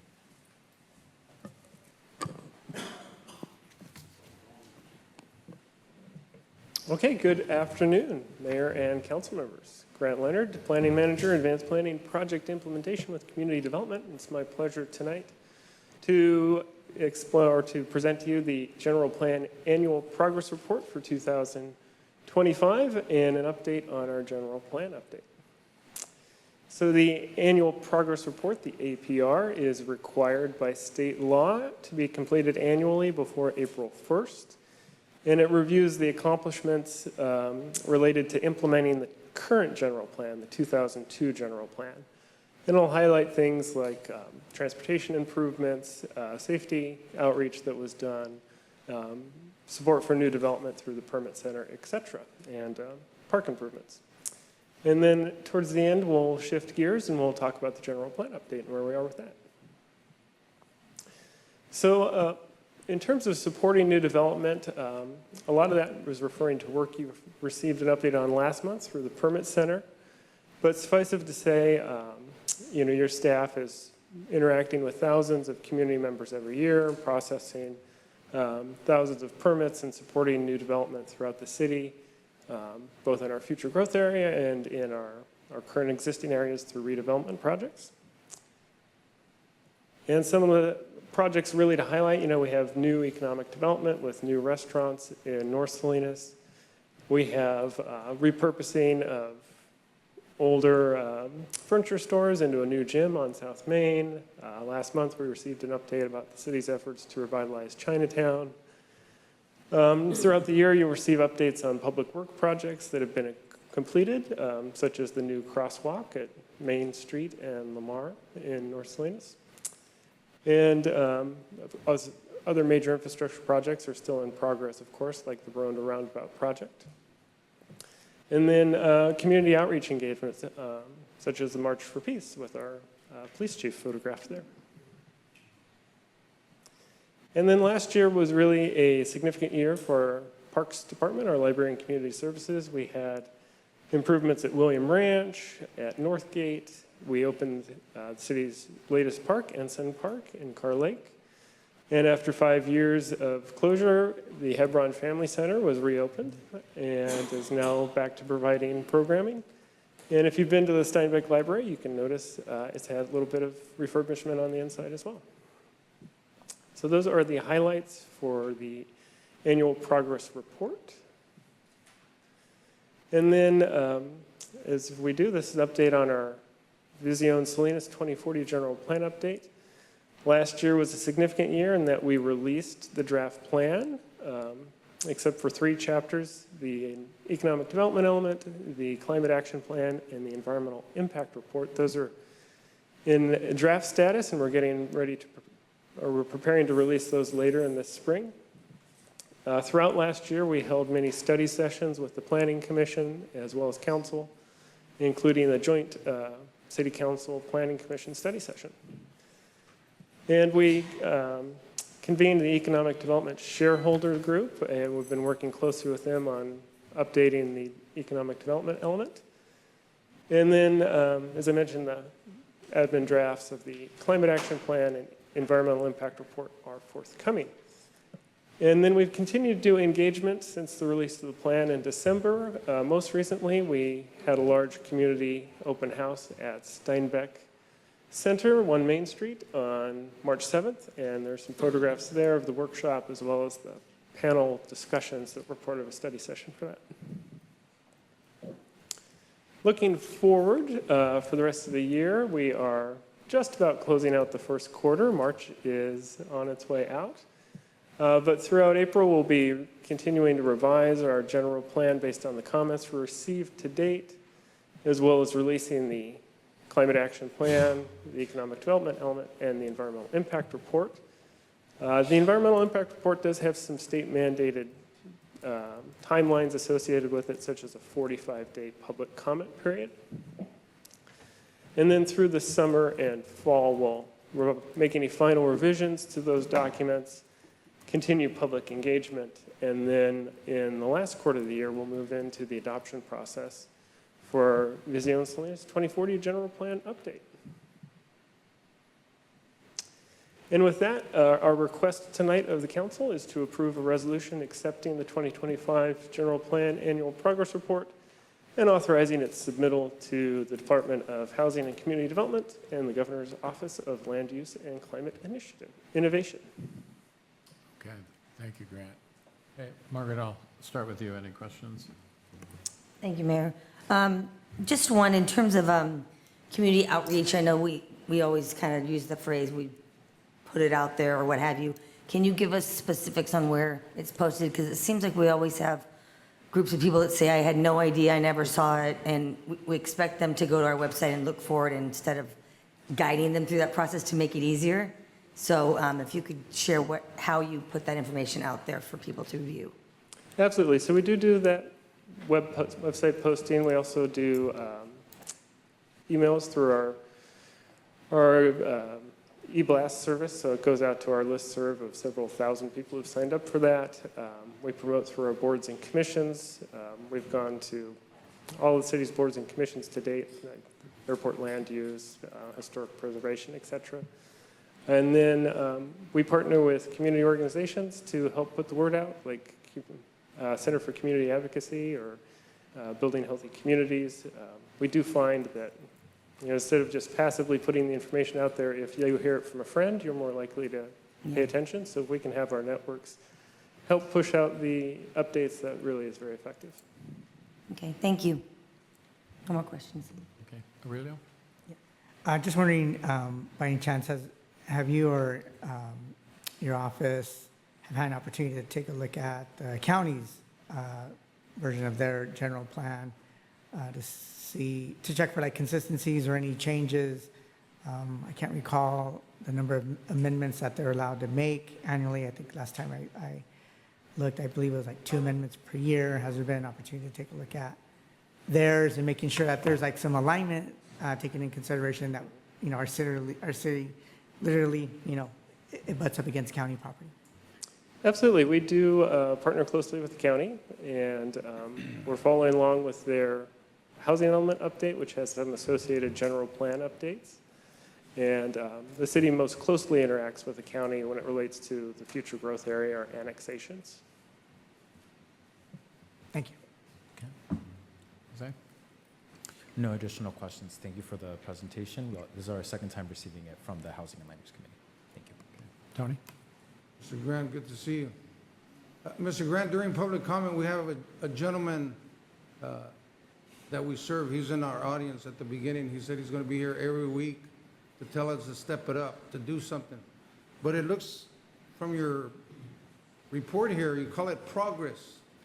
It does look And I'd like to hear from you. It does look like we've been stepping it up, huh? There's been a lot of great community work being done here. Yeah, absolutely. I think we're getting an echo in the chamber, but no doubt your various departments from library community services to public works to community development are working hard to implement the 2002 general plan and update it to the 2040 general plan. Yes. And Mr. Grant, just in looking at your report, because I think it's great to get criticized, that's okay. But you know, when some people don't see the positive of what's happening in their community, I want to take an opportunity, such people, when we have you in front of us, it takes a lot of time when these projects get finalized. I mean, because you got to do community meetings, you got to go through all kinds of different studies in the neighborhood. But as a city, and again, looking at all the projects that you've accomplished, I think we're in the right direction here. As far as prevention, how would you say we're doing on these projects as far as serving our children, serving our teenagers, serving our families? Yeah, so I think there are several projects highlighted that clearly serve the youth, like the Hebron Family Center or the park improvements. But then more broadly, as people grow up, they need a place to live, they need a place to work. So that's where the economic development comes in. And shortly, you'll hear a presentation on the housing element progress report, and you'll see our progress towards housing as well. Yeah. And Mayor, I guess we're going to have comments afterwards, after the. Yes, absolutely. Yes, absolutely. Okay. Andrew, any questions? Yeah, how did we incorporate comments or feedback from our workshop that we had on Saturday into this, or at what point will they be incorporated? Right, so we're, like I said, we're going through all the different boards and commissions. I think our last one is going to be the Police Oversight Board, or I forget the exact name for that, but that's at the end of the month. And then more or less we'll compile all the comments we've received to date, and then we'll go through and we'll make updates to the plan as needed, and then those will be released later in the spring with the environmental impact report. Okay, and I know that there was comments regarding pesticides and including that as part in there. And then I know I asked at the Housing and Land Use Committee meeting, the Citizens Working Group that we had as council members, well, I had in 2023 appointed. And as we continue this process, what's the city's plan to incorporate those stakeholders in the completion of this? Yeah, so we did have a steering committee that was really vital to the development of this plan. They met several times between 2021 and 2024 to review policies, goals, and actions, really helped craft the update. And then the plan went into an extensive legal and environmental review starting in 2024 before its release in 2025. And in that time, that steering committee has changed quite a bit. Some members have moved on to serve on this council. Other members have moved out of the area. And so we have a much smaller steering committee. And what we've done is we've offered to meet with them individually or as a group, and they preferred to meet individually. There are only a handful still in the area who are participating at this point. Okay, those are all my questions. I'll reserve for comment. Thank you. Okay, thank you, Andrew. All right, let's go out to the public on this. Hi, good afternoon. Jose Garamentoya Community. I don't think we're doing the outreach correctly. I think there's a lot of people that are still not being able to get involved. And I'm going to say, I just talked to Marianne outside. She can't even get on your Zoom. Your Zoom thing is too difficult for some people. I mean, you want public outreach? Let's do it the right way. Let's make these meetings later, like at 6, so people can be here. And I'm sorry if you guys think, you have better things to do, but you're here to serve the public. I'm sorry if you feel like, oh, I want to be home by 7 or 8. No, it doesn't work that way. This is a job. You took a job. You're getting paid now. So my comment is this. We need better public outreach. And you can't have staff from Saturday already here and say you're incorporating them with this meeting. That's impossible. That's incorrect. You can't have that. And I've been to the meeting. I went to the one on Friday. I know you had one on Saturday too. I just went to the Friday one. And I don't know. There's nobody there. I mean, there was probably like 7 or 8, maybe tops 10 people from the public. Because at 9 o'clock on both days, correct? 9 o'clock on both days, Saturday too. Think so, right? So when you think we're out here telling you that we need you to, to get to work and do stuff right, we're not telling you because we're trying to be mean at you. We're telling you because you're getting paid to do it. Because you need to represent us. You need to represent the public. You need to be here for us. So if we have something to say, don't take it personal. It's not personal. It's business. This is business, gentlemen. You're getting paid to do a job. Do not take it personal. Come have a cup of coffee with me. I'm a good guy. Ask anybody. I'll have a cup of coffee with you, and we can talk about whatever you want. We're not enemies. You know that, Mr. Donahue, Mr. Mendez. You've been there. Come over and have a cup of coffee. Let's talk about stuff. Let's learn how to get along, and let's learn how to work things together in the city. Let's make this city great again. Everybody keeps looking at the clock. You guys give it away every time. Awesome. God bless you guys. All right, anyone else from the public? All right, anybody on Zoom? All right, we will bring this back. This is an action item to approve the resolution. I'll start to the right. Andrew. Thank you. Well, like I expressed at the Housing and Land Use meeting, I think it was a missed opportunity to record that meeting. There was a lot of valuable information in there, so I'm not sure what was the determining factor in not recording that, but I think moving forward, we need to record all our meetings so people can have access to those. I requested at the Housing and Land Use meeting that the steering committee come back. City Manager shared we still have quite a bit of work to do on this, so each council member has that opportunity to appoint somebody to that steering committee and to take us to the finish line. Although I appreciate the offer to meet with them individually, there's still opportunities for engagement, so I request that we move with that. And then also as we move forward, incorporate what we could do to add addressing pesticides within our city. Although I know we're surrounded by ag around, we still have regulations and things we can do to address it as a city. Thank you. Okay, Tony? Yeah, one of the things, and Mr. Grant, thank you for your report. As far as outreach, all the community meetings for District 2 are always at 6 p.m., some at 6:30 p.m. I've learned in the time that I've been here, people will go to meetings when there's an interest that they may have, and it's either in the pocketbook, housing, whatever it is, but it's impacting them. They'll show up. I had a meeting, remember when we were doing the Fairview apartments? I had people, almost 300 people at a church. I mean, I don't know where they all came from. And we did the same kind of outreach. And then the second meeting we had, almost 200 people in the same church. People were livid, with good reason. But then when we came for the groundbreaking and to give them the good news and to show them the final product, only a handful of people show up. And everybody's got theories around that. I want to tell you something. One of the things that I've learned, and even one time here, we started our meetings at 5 p.m. I think we went if I'm not mistaken, I think we did it for 6 months or something like that. We had the same issue. Yeah, and I agree with Mr. Guerra. If I have to stay here at 2 p.m., yeah, I work for him. But people will show up when it's impacting their life, their home. I believe that. And I will try to, I'm hosting a meeting this coming Thursday at Cesar Chavez Library. I think we've been promoting it for almost a month. It'd be interesting how many people we get there, and it's at 6 p.m. So I do want to commend you and the staff because I think you guys are doing a great job as far as promoting, because I see it at different areas of communication. Of course, we can always get better, absolutely, but and even as council members, individually, we can promote it, and we go on and on and on. But I think in listening to this, I would say, yeah, if it's possible to have these types of meetings, to do it in the evening, absolutely, because, at 9 a.m. a lot of people are working.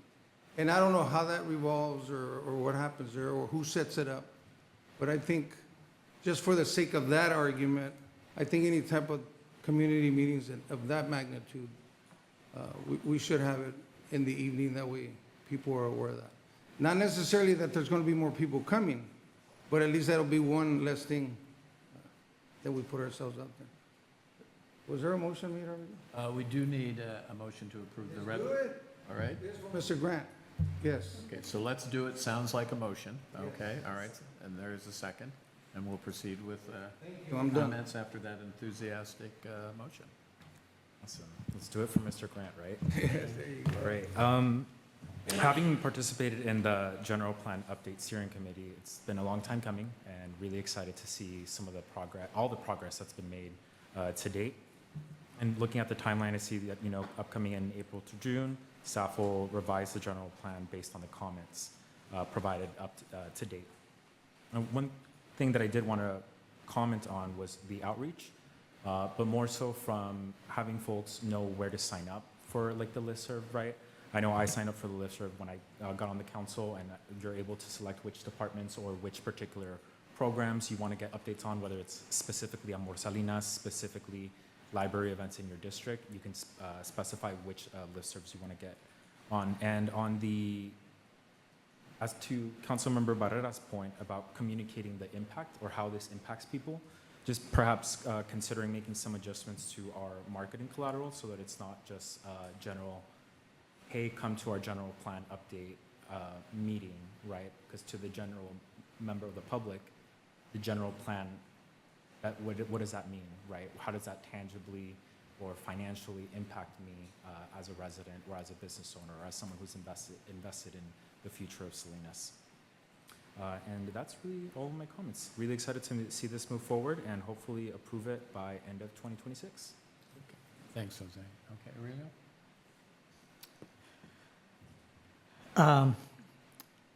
Having worked on a couple of other previous general plans at the county and city level, I know how much time and effort goes into this and the talent that you need in the department and in staff in developing the elements and planning them out.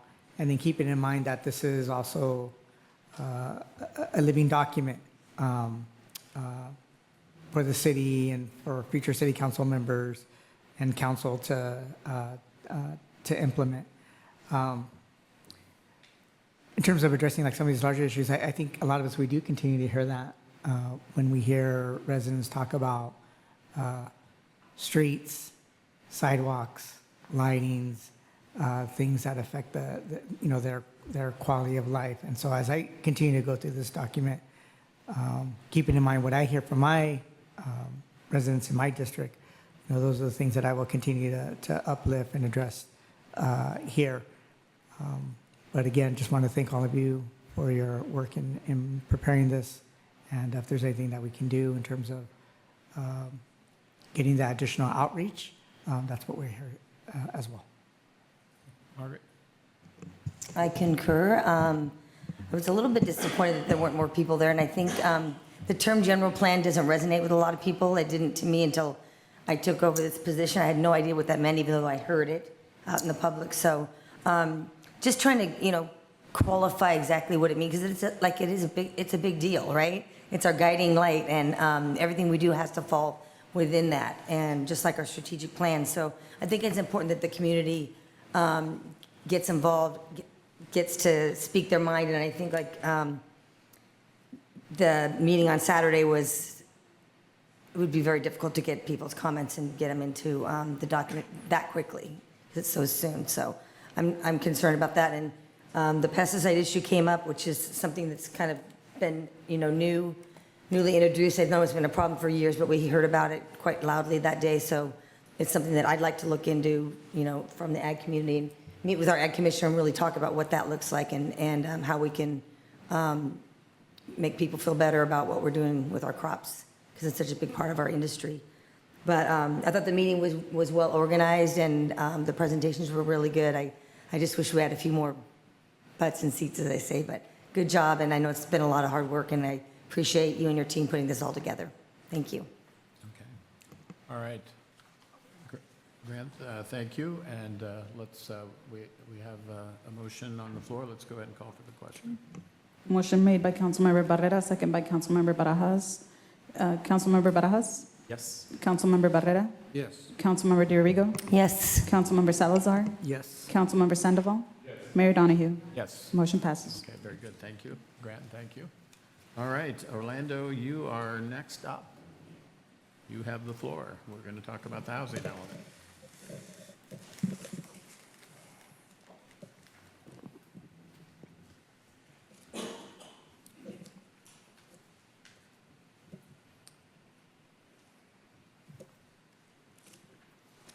All right. Good evening, City Mayor, council members, and members of the public. My name is Orlando Reyes, Assistant Director for the Community Development Department. Today, I will report on the status of the 2025 Housing Element Annual Progress Report. I'd like to acknowledge the Planning Commission and Housing Land Use Committee for having reviewed this information on March 4th and March 10th. Their feedback has been incorporated into this presentation. The information presented tonight is a snapshot in time for the full calendar year of 2025 activities identified in this report. I'd also like to acknowledge the housing staff contributions, some of the staff members here, Monica, Luis, Vincent, and the following other divisions, code enforcement, current planning, advanced planning, public works, that all supplied the data presented today.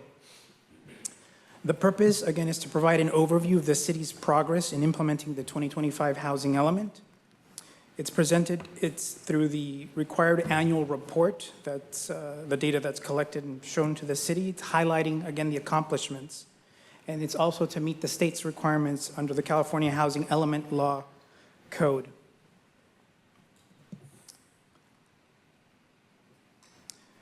To summarize the slide number 2 that's on the screen here, part of the request to the City Council's action is, 1, to receive the report, which covers the period of, again, for 2025. This is under the implementation of 2023 to 2031 General Plan Housing Element, so that's the 8-year period, and to authorize us to be able to submit to HCD, or Housing in California, Housing and Community Development, and the Government Office of Land Use, Climate and Innovation, LCI, by April 1st. So that is our due date to submit this report.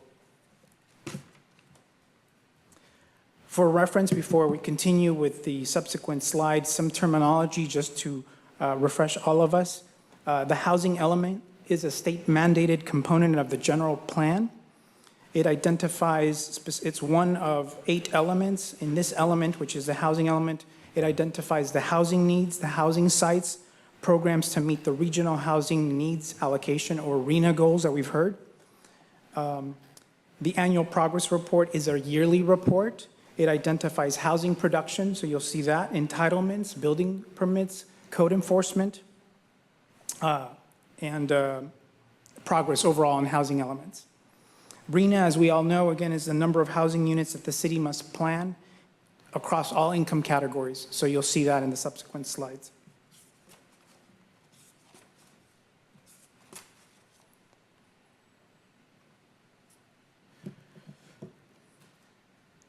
The slide above shows a summary of the 2025 housing production.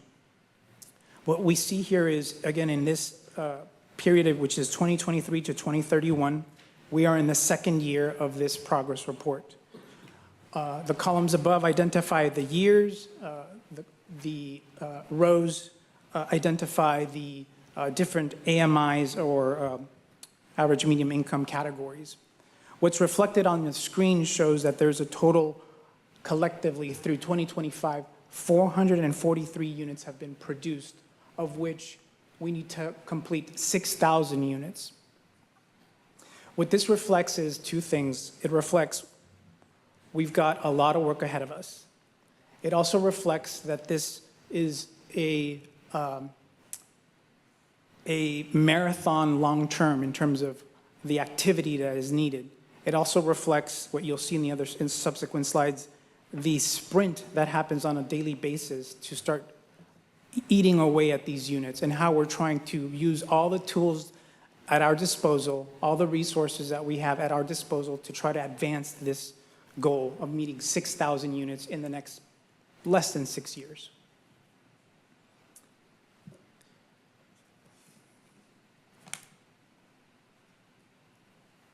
So what are we doing? Well, For 2025, and what you'll see in subsequent slides, the efforts of prior years impacts the current year. The efforts in this year will impact the results in the subsequent years. So it's the work that's being passed on. The results are starting to be shown here. So what we see above on our screen is the number of applications received for entitlements. A total of 9 were received. These are inclusive of the tentative map. And of those 9, we also see that were approved 5. Of those 5 that were approved, 50 units was the result, or the number of units yielded. The same with building permits. 214 were issued, 221 units were produced. Units represents, it could be a single family, it could be 3 units, it could be a townhome, it could be a condo, it could be an ADU. It's a collection of all the different types. So unit just represents housing as a unit. Of the 214 units issued, building permits issued, 208 were ADUs. Again, this is in the span of 2025. Again, with this 208 out of the 214 shows us that the efforts from the past, which were in 2021, we had pre-approved plans for detached ADUs. We helped homeowners navigate through that process in bringing online ADUs. That effort is shown here. What we also see at the bottom there is certificates of occupancy. It shows 146. Out of the 146, 196 units were produced under the certificate of occupancy. Certificate of occupancy allowing the public to move into that space. So again, a point just to reflect on is that the efforts of the past, the clear example is the ADU. From the brochures that were put together, from the outreach that was put together to help homeowners navigate at that time through the ADUs process, we see the results here. So in the next slide, you'll see the result, the work that's happening now to try to yield more multifamily units in addition to the ADUs. To help us move forward some of these accomplishments, we have to recognize that funding, of course, is critical. What the slide above shows us is that 2 of those core components as an entitlement jurisdiction, and we're an entitlement jurisdiction, we qualify because we're a metropolitan city of 50,000 or more. So based on an annual formula, we get an allocation from the government. That's reflected up there, about 2.1 million in CDBG funds, 700,000 in home funds. The numbers aren't huge, of course, given today's costs. And as you've heard in past meetings, such as in the notice of funding, we really leveraged what we had in order to yield units. And you'll see that in a second. But those are the 2 core sources, CDBG and home. We also pursued additional funding opportunities as shown above. That's the Pro Housing Initiative PIP Round 4. That's coming up. So when it does come up, we plan to apply. We are bringing that to City's Council's next Tuesday for your authorization to apply for that funding. In addition, there's the PLHA, or Permanent Local Housing Allocation Program. It's an entitlement, as an entitlement jurisdiction, it's a 5-year cycle. We're going to be pursuing that. So again, reflecting that we're pursuing all avenues of funding as they become available, in addition to the funding that's allocated to us as a entitlement jurisdiction. We need more funding. We're trying to use and leverage that funding. Why it matters, just as a point of reference, it matters because city financing matters in order to build affordable housing, because when developers are developing affordable housing, the low income status or the low income nature of the property can only support so much debt. Right? All of that income, which is used to leverage from the bank and borrow from the bank, can only yield so much, and you're serving the lowest of need. So developers need that supplemental financing from the city, and that collectively together is how developers are able to advance projects forward, or how they pencil is how they say. So that's core for us to understand that awards being funded. The next slide reflects, so how are we trying to move and progress forward to multifamily units? The table above, what it represents is the city's progress in advancing new developments in the 3 core future growth areas. It says WASP, CASP, and EASP. That just reflects the West Area Specific Plan, C for Central, E for Eastern Specific Plan, of which the West and the Central have been approved. The East Specific Plan is in progress of being approved. So identifying those areas collectively, once those areas are complete, they're supposed to yield approximately 12,000 units. Again, the units represents, it's just a unit, but it could represent multifamily, single family, all different types of housing. Of that, in the table, what we see is what the current pipeline in front of us, what we're helping advance. And of that, you could see there's a total of 3,633 units that are projected. The timing of when those units come online is a function of the developer's schedule. What we need to do, and what we are actively doing, is to facilitate that entitlement, to make sure that they are able to have the entitlements to move forward with their financing, with their projections of coming online. Of those above, what you see is Esperanza Phase 1, 427 units. The reason I bring your attention to that is because it is that group that's the forefront in that pack. They are the ones that at the moment are closest to producing units. And to be specific, in that 427 unit, they're working on what's called Phase 1, because there's multiple phases. And in that Phase 1, they are bringing online some units. And those units essentially, I think there are about 50 units or so, but of that, we have a projection of 4 workforce units, 12 moderate townhomes, 38 Section 8 units.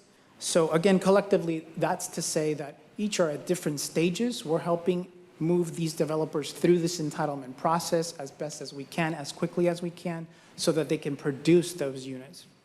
The timing, based on the developer's speed and our ability to continue helping them.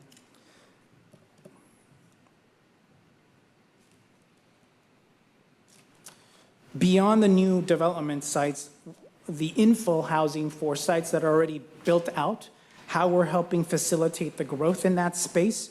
One of the core means was the recent NOFA, Notice of Funding issuance, that we made with your approval and awarded back in November of 2025.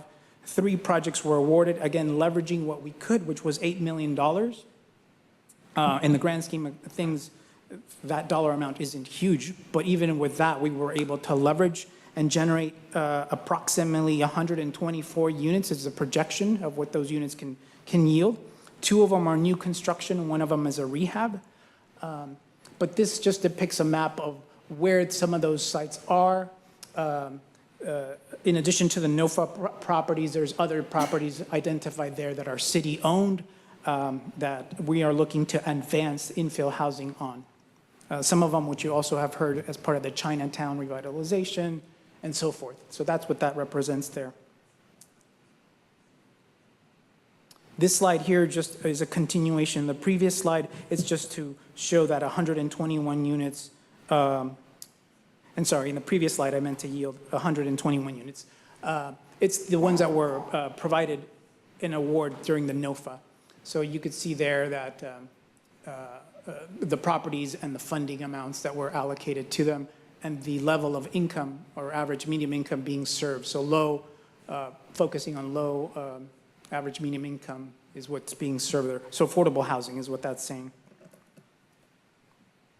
Beyond the infill side, another accomplishment that we're doing, or that's in progress, and as you've heard in previous councils, is the opportunity to show and describe, be transparent to the public and to the developers via the dashboard. And the dashboard, the first one that we're rolling out is the housing dashboard. That is going online very soon here. We're just at the cusp of it. And what that's going to be is a tool that helps developers and the public understand where projects are in the entitlement, permitted, or completed process. And it's almost real-time information. I think the information is being pulled 3 times a day. And when a user goes and clicks on and is able to navigate through the different fields, they can see where projects are at. This is one of the very first dashboards of many more to come, to show more transparency and also to show more of what the team does on a daily basis, so that it's visible. Developers can also use that information and the layers there to help strategize, for example, tax credit opportunity zones, and be able to use all the information at their disposal that can help them become more competitive when they seek out funding. Another accomplishment in the realm of code enforcement is noted above. The table shows that, as you can see there, open cases 1,721 in 2025, closed cases 1,557. One thing to note is the cases opened is strictly in that year. So 1721 is in 2025, 1750 is in 2024. The cases closed in that period of time could also include cases from previous years, because on some of these cases, they do roll over into the subsequent years, as sometimes it takes time for the applicant to come to compliance, but that is captured there. So we see those numbers there. The pictures are showing some of the types of enforcement that we see. The top 4 are, for example, the top 4 are zoning code violations, from yard to recreational vehicles to garbage cans. The other categories, weeds or weed prohibiting weeds or overgrown weeds, so addressing weeds throughout the city. A third is illegal occupancy or unpermitted ADUs, and as a result of some of the work that was without permit. Those are some of the types of violations that we see. One of the aspects of this caseload also is just to recognize, or to be aware, I should say, is code enforcement has been working on the proactive side of things. How they've done that based on the limited staff that we've had, which we're growing, is through one of our third-party vendors, Willdan. So Friday through Sunday code enforcement. The team is also growing bigger. We have 1 manager, 1 senior code enforcement officer, 2 CEs, code enforcement officer 2s, 3 code enforcement officer 1s, 3 admins. That's just to say code enforcement is building up to address what's needed out there. The code enforcement really focuses on compliance through education and outreach. So there's been multiple outreach efforts by code enforcement, as many of you council members know, to get out to the public and help educate through this concept of compliance through education. But that's what the numbers reflect up there. Another notable accomplishment in the following slide is the Salinas Outreach and Response Team. For a small team of about 6 or so community outreach analysts, the team has essentially is serving about a third of the unhoused population. And to take that into context, half of the homeless population in Monterey County is in Salinas. So the impact that the SORT team has made on the city is tremendous. And we could see some of the numbers up on the screen. It reflects 323 individuals were served, 78 were housed, and 4,888 services were rendered. What that reflects, the services rendered, is all the touch points from connecting with the clients to provide them from bus passes to medical appointments to helping them connect with resources. That's what that reflects. It's all the elements of types of services that can be provided. One of the questions that has come up is, we've housed 78, what about the rest? Well, that's also a function of available housing, right? So it's availability housing, and that's the emphasis of trying to leverage the housing that we can provide. It's also referring them to shelters, which is one of the categories up there, such as to the Navigation Center, to the Share Center, to our other partners, Casa de Buena Noche. It's housing them at some of our partners' affordable housing like Moongate, et cetera. So the takeaway here is really to really highlight that the SORT team is making an impact. It's also it's the only outreach team available in the city of Salinas. The other entities, I think, have closed down, downtown street teams, Intrum, and others. So it's a core lead in the city here in helping respond to homeless. So what are the next steps? Again, as mentioned in the earlier slide, the next step is with your approval to submit this report to HCD and LCI, the Land Use Climate Innovation part of the governor's office, by April the 1st. In terms of CEQA, the proposed action is not a project, and again, the recommendation asking for your approval to move forward and submit by April 1st. With that concludes the presentation, and I'm open to any questions. Okay, terrific, very good. Angela, we'll start with you.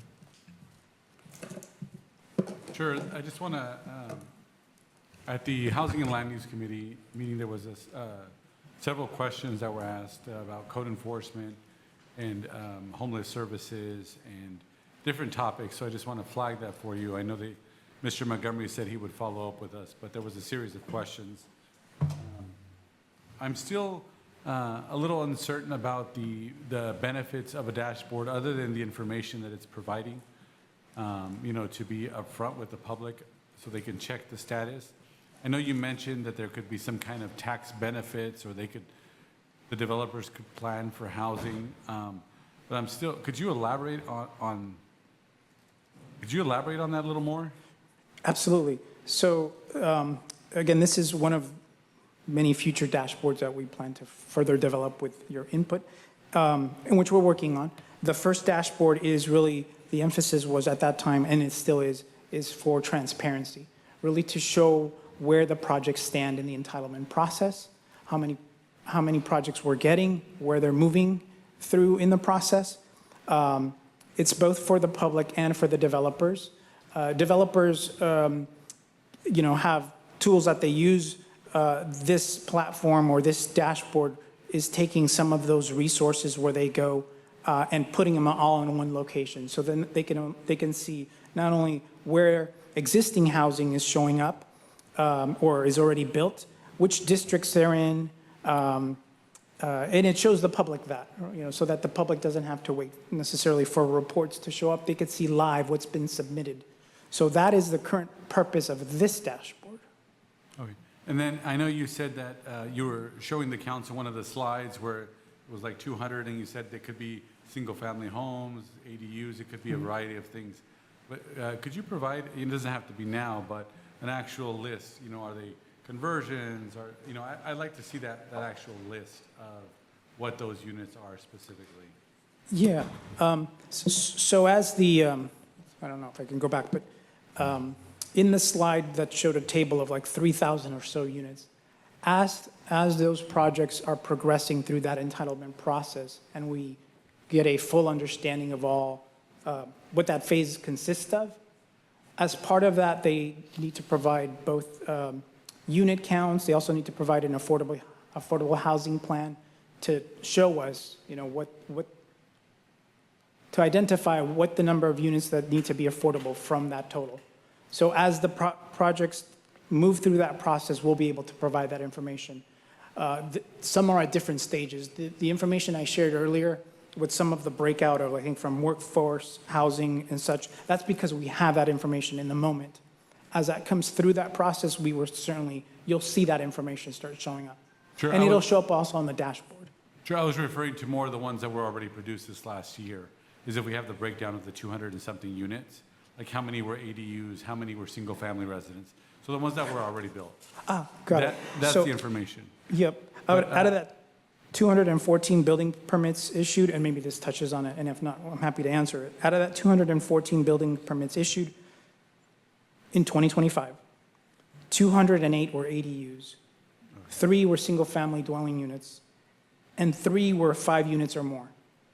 Okay, thank you very much. And then one of the things that was mentioned at the Housing and Land Use meeting is, you have the status of the developers that are at some point, either through application or maps, that you have that information, right? But, there's a lot of developers in that area who may not have submitted maps yet, may not have submitted proposals to the city.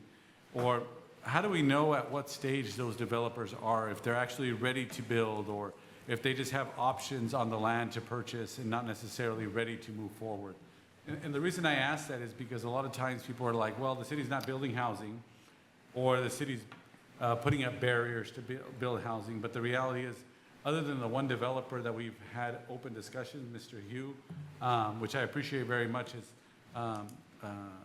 upfront discussions he's had, we don't know what the developers, what stages or financing they have, correct? That's correct. It's at the discretion of the developer to reach out to us. And it's to their benefit to reach out to us early in the process so that we can help guide them throughout the process. So for the developers that have not submitted an application, we wouldn't know where they stand, whether they have an option on the land or not. But again, I would stress, it's to their benefit to connect with us, to let us know what their intention is, where they're planning to go, their timelines. There's certainly, through the planning process, an opportunity for site plan review, a pre-application, to connect with us so that we can help begin that conversation. And so at this moment, how many developers have submitted plans or maps or started that process in the entire future growth area? Yep. The slide that shows the table of 3,000 and some odd units, if we can pull that up, the table identifies the names.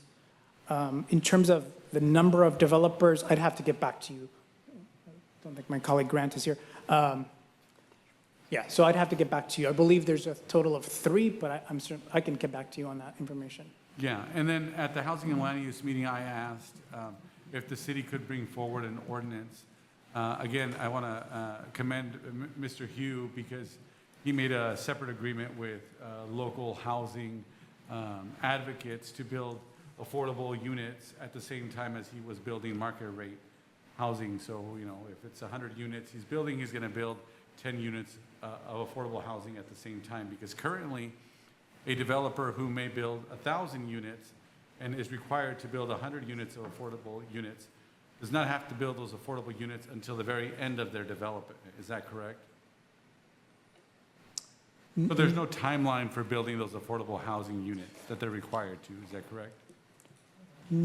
Actually, there is, council member, and it's in your inclusionary housing ordinance. And there are criteria or triggers actually in that ordinance for when those inclusionary units need to be built. And as you mentioned, Stonebridge Homes expressed their intent to this council that they would develop them all at the same time rather than having the opportunity to develop market rate housing and then develop the affordable housing units, which is how the inclusionary housing ordinance currently operates. Right, but currently, like they're going to build units at the same rate or as the inclusionary ordinance, but the developers that go forward year by year, do they have to still build those units at the same rate as market rate? No. And that's basically my question is there an opportunity for the council to bring forward an ordinance to require that? Well, the response to that question is you'd have to amend your inclusionary housing ordinance. Okay, yeah. So ultimately, that decision was something that the council could bring. And when do we have, when is it anticipated to come before the council to review our inclusionary ordinance? We don't have a date on that just yet. Okay, if we can get that information just so we can prepare that. And the same thing is if we could reach out to developers to understand at what stage each developer is in, I think that would help our community better understand when housing is coming. Thank you. Tony? Good conversation. Mr. Reyes, good to see you.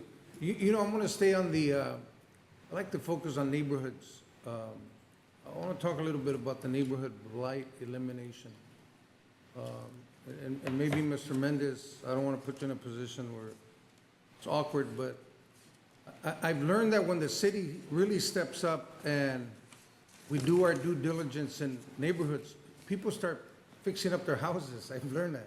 Right now, there are 2 streets that are being fixed, and there are people painting their houses, cutting their grass and making the neighborhood look nice.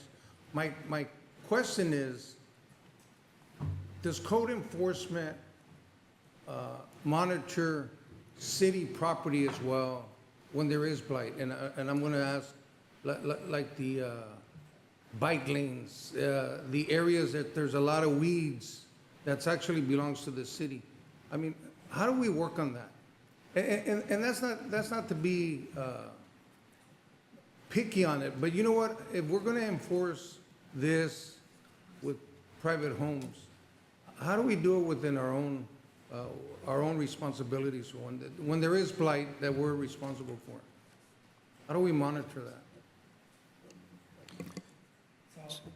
I'll go ahead. That's not really a community development question that pertains to this update. That has to do with the whole conversation about how do we maintain our cities cleaner, how do we do our streets, how do we keep our pathways cleaner.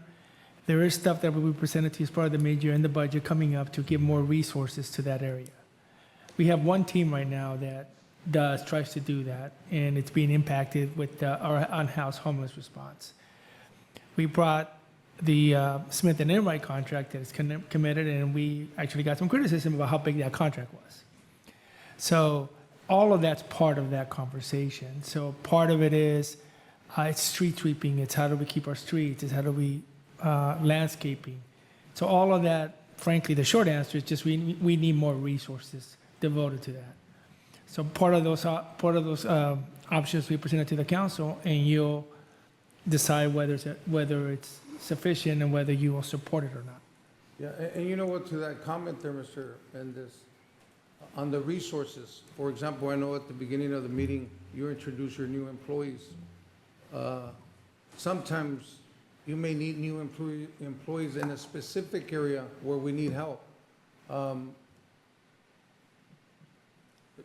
Is there money within our budget where we can say, hey, you know what, we need X amount of people here to do a specific, and So we try to hire people?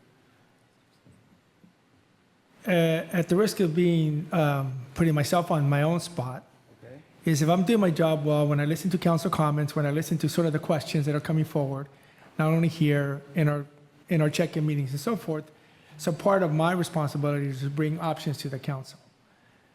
Those options will come as part of the mid-year of the budget. Those are the 2 largest, because then you get to see the entirety of the budget. You get to see the entirety of what we're doing with all our services and our programs.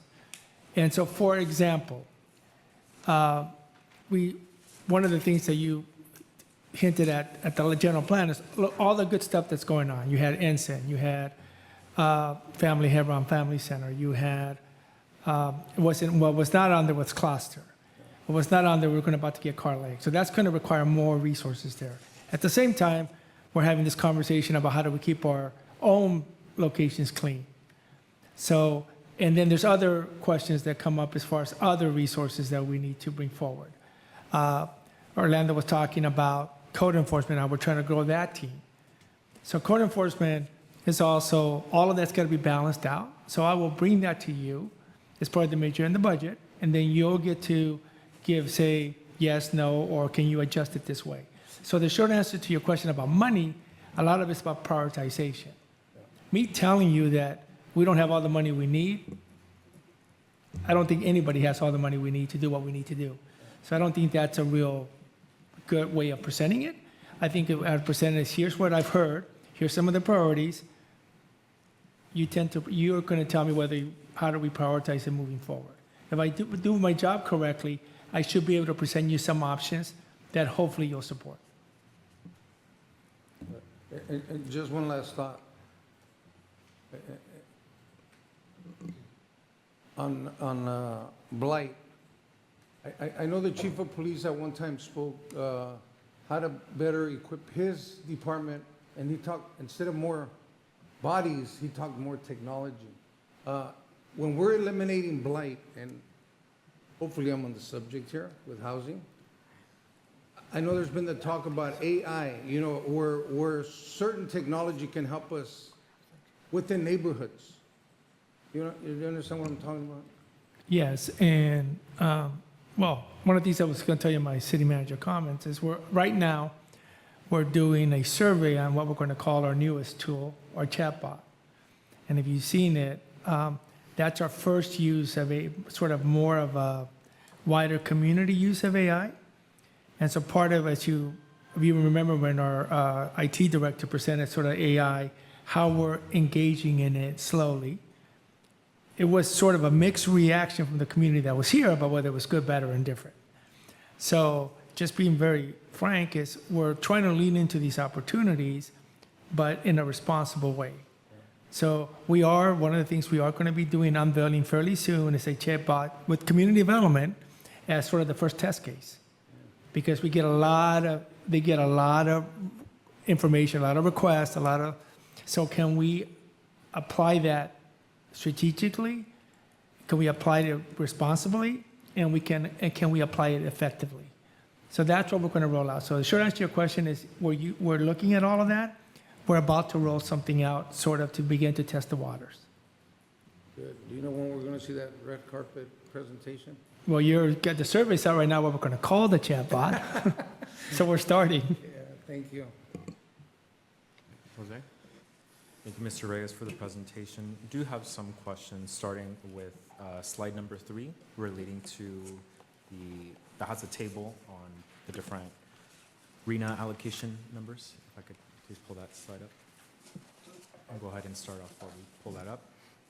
So my question is pertaining to, it's relative to the actual agenda packet in the attachments provided. Program 4 under accessory dwelling units mentions increase housing stock and gradually infill existing neighborhoods by encouraging ADU construction through pre-approved plans, active marketing, and financing assistance. My question relates to that last part, that financing assistance.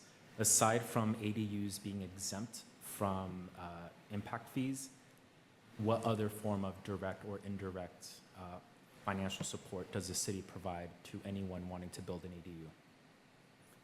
To anybody wanting to build ADUs, is that what you just said? Correct. I'd have to get back to you. I don't think we have a program at the moment that supplements that or supports that.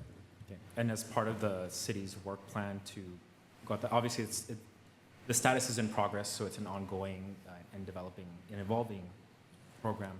But at what point does staff propose to bring back some sort of financial assistance program, whether direct or indirect, whether that's fees or a loan program, whatever that may be? I'm not too sure we can answer that. If we have a debt, if that's something you want us to bring forward, we'll evaluate it. Well, it's not a direct financial, like loan or grant or whatever. I want to not lose sight of the fact that I believe we have 5 model ADU plans that if you use them, that really speeds up your cost and really reduces it. So, and I know the team they can speak more to it than I can, but I know the team can work through those a lot quicker. So time is money, and I know that if you use the model ADU plans, it really reduces your cost from that perspective. Now, it's not a direct, but that's something the city has done to make it easier to do an ADU. Thank you for that clarification. That's a perfect segue into my next question, which is of the 208 ADUs that we permitted, how many used the pre-approved plans? I'd have to get you that information. I don't have it at my disposal. Okay.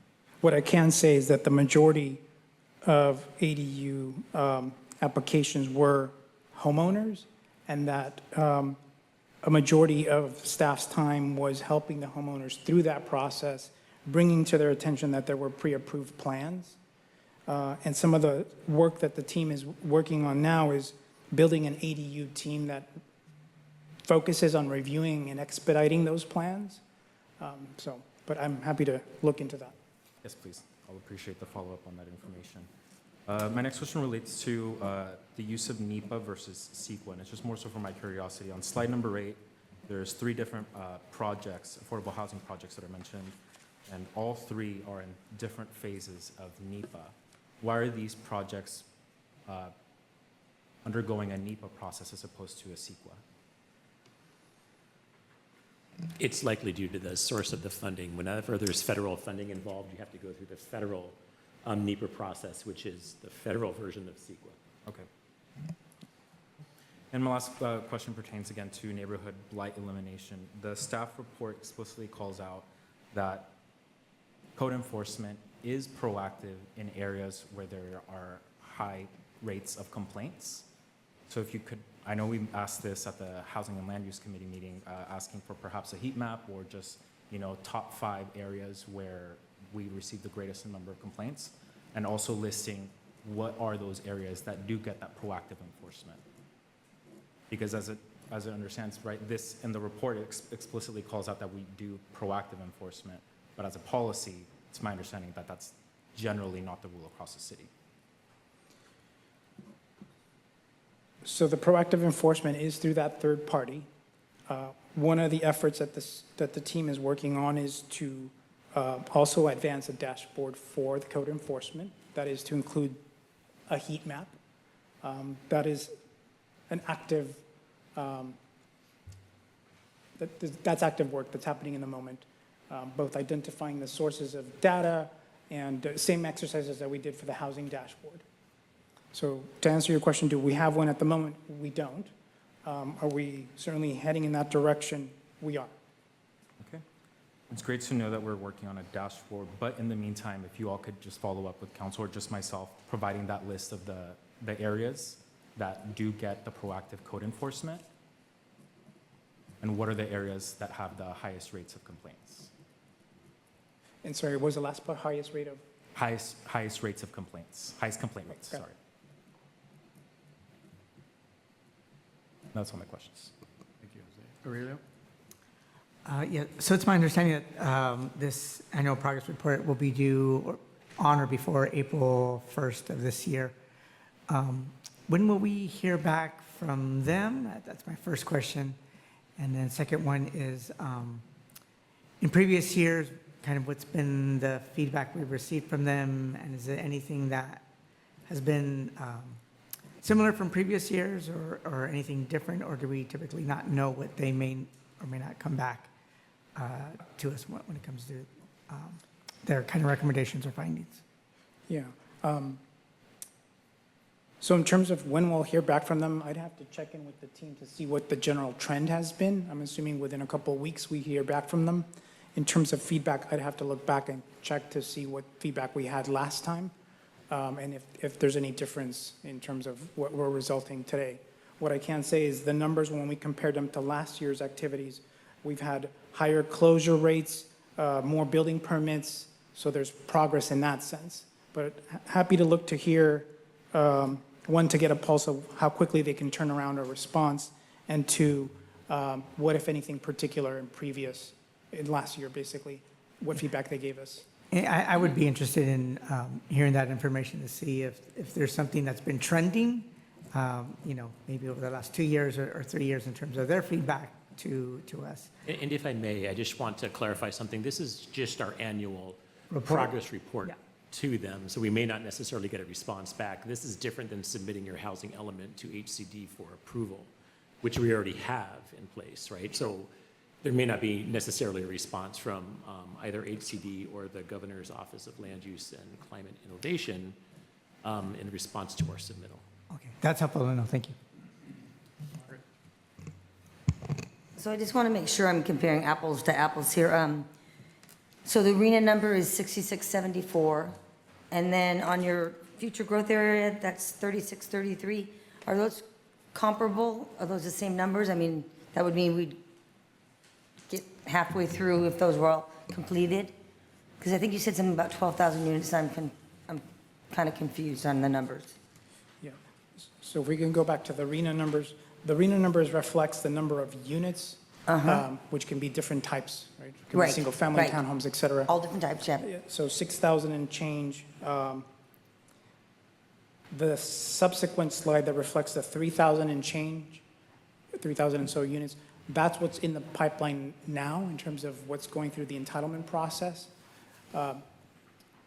And in terms of RENA, so long as there's entitlements, we start heading in that direction. So in theory, once those 3,000 units are entitled, meaning at some point as we move through it, we'd be, I think, 4,000 and change. So we'd be closer to 60%, 61% of that, and then we'd still have more to go. The more to go would be developers coming to us seeking to apply either in the future growth area or infill development, anything that produces more units. Okay, then we're speaking the same language. I was curious if we, because obviously we got off to a slow start. I feel like the race started, we were still at the start-finish line. So now we're having to play catch-up, which is a concern. So I'm wondering, are there any penalties from RENA when we don't hit our targets, or they just give us till the very end and you either finish the race or you don't?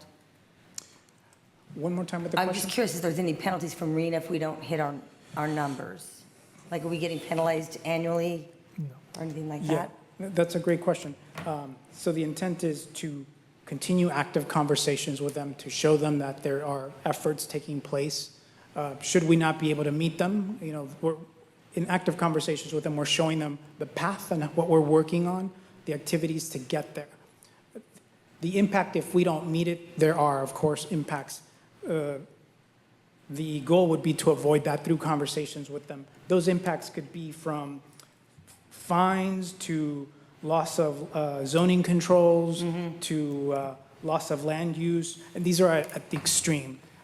With all federal agencies, the context is communication, letting them know where we're at and to show them now what we're actively working through so that they're not surprised, we're not surprised, and we avoid these worst-case penalties. Okay.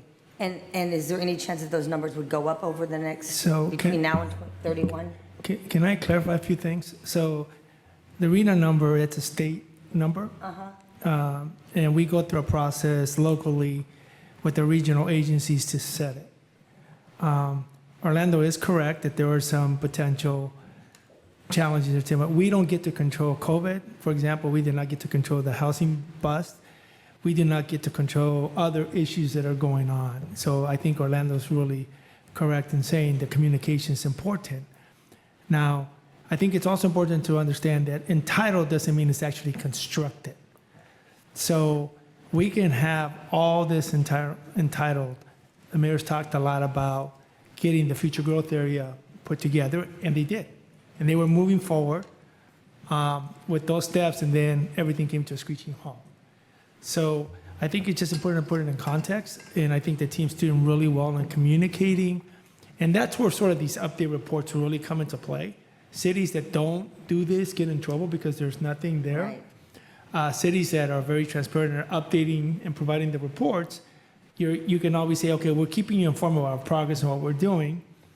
And 3,000 out of 6,000 units is great. And then you add all the infill and everything else, so you're at 4,000, hopefully entitled. And the other sort of issue that, and Councilmember Barajas talked to this about the question between NEPA and CEQA, is depending on funding sources, depending on what you have to maneuver through different regulatory environments, right? And we can't always control those outcomes. So I think it's a great question that you asked, and I think what's important is to, with the dashboards and everything, just to make sure that we're making the progress. So for example, if we're able to get Hugh to get to breaking ground in 2026, that's a great sort of next milestone that frankly we haven't had in a number of years. And then we continue to build on it.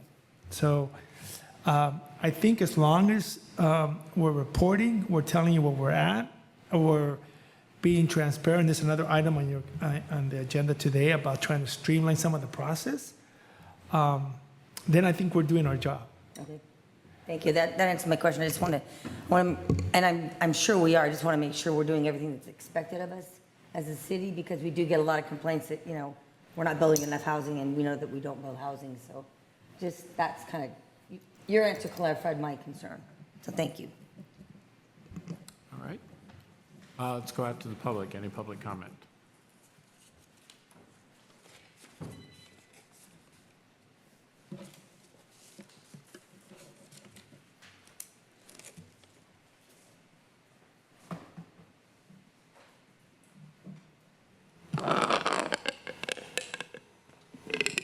Mary Ann Warden. I've been listening on TV for all these meetings with the housing.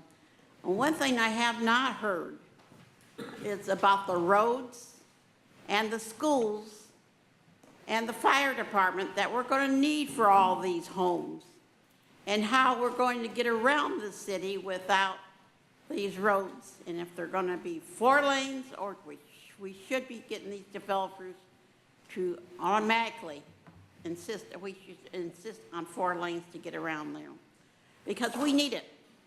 If we're not dealing with the school, if we're dealing with these homes, we need to have schools and money to build these schools and the fire department like we did out in the Creek Ridge area. Those developers helped pay for those schools and the fire department. I made sure of that. And we need to make sure of that. And as far as our community, people going around and citing people, we need to get out of this idea that neighbors should be turning them in. Because I'll tell you, my husband, my neighbor was going to shoot my husband because we told them the correct measurements of our property. Nothing else. You endanger your neighbors. And according to the Bible, you're supposed to love your neighbors. These code enforcement people have eyes. If they can't see what's wrong with the city and not notify them, hey, if you don't clean this area, then we're going to cite you. That's the way it should be done. And it's up to you people to tell them to do that. You have an obligation to do that. Don't put the neighbors in danger. Okay, Thank you. Thank you, Mary Ann. Okay.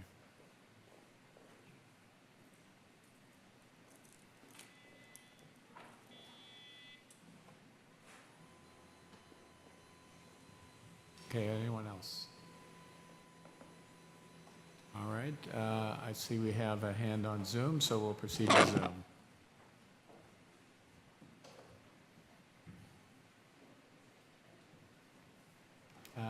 Okay, Jose? Good afternoon, Jose Guerra, Montpellier Community. I agree with Mary Ann. I thought about that too. What are we doing about the roads? I mean, are we thinking about how to do that? When I bought my house here in Montebello in 2004, when I got ready to sign the paperwork, they had us put away 10 grand for the school and 10 grand for the park. Everybody here that bought a house here supplied $20,000 of their own money to build that school and that park. So I'm saying now, I know that Freedom Parkway is supposed to be 4 lanes, 2 each way. Why was it not done that way? That's what I'm saying. We're not thinking about the future of our infrastructure. We're thinking about now, let's build the houses. Well, I'm glad you guys do the reports, this and that. But I'm sorry to say again, I'm going to have to ding you again. You do all these reports, but you guys don't get those houses built. We need to build homes, ladies and gentlemen. And these developers, if they can't commit, find another developer. Why are we waiting for developers to tell us? We're the ones, we're the city. We tell the developers, hey, this is how it is going to be. You're going to build this. If you can't, then you're out. Let me know now. For you not to have that information, for this gentleman making the presentation of, how many homes you're going to build and how many are going to be low income, for you not knowing that, that's not good. I'm sorry. You should have all that information in front of you. And if you don't, be transparent up front. Hey, you know what? These numbers are not 100% accurate. This is a guesstimation. We don't know because the builder has not committed, and that's the problem we're having. We don't have builders that want to commit in Salinas because of our process of permits and everything. And a bunch of other legal stuff, I'm sure, not just that. And another thing, code enforcement, they need more people. I'm sorry. And you know what? I think after this last meeting I had in Monte Bay, I wish you guys were there. It was great that. Thank you, Jose. Adam?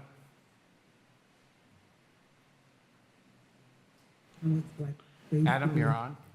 Good evening, council members and staff. I'll keep it very brief. I just want to express appreciation for the report and staff's thoroughness and always working. And I know sometimes people do express frustration with the process, but that's, in many cases also a question of complying with state law. So given that, whether it is within the city's control, I just want to express appreciation and for the effort and also point out that, in comparison to your neighbors around Monterey County, you have the land, you have the water, you have these designated areas, you have people interested.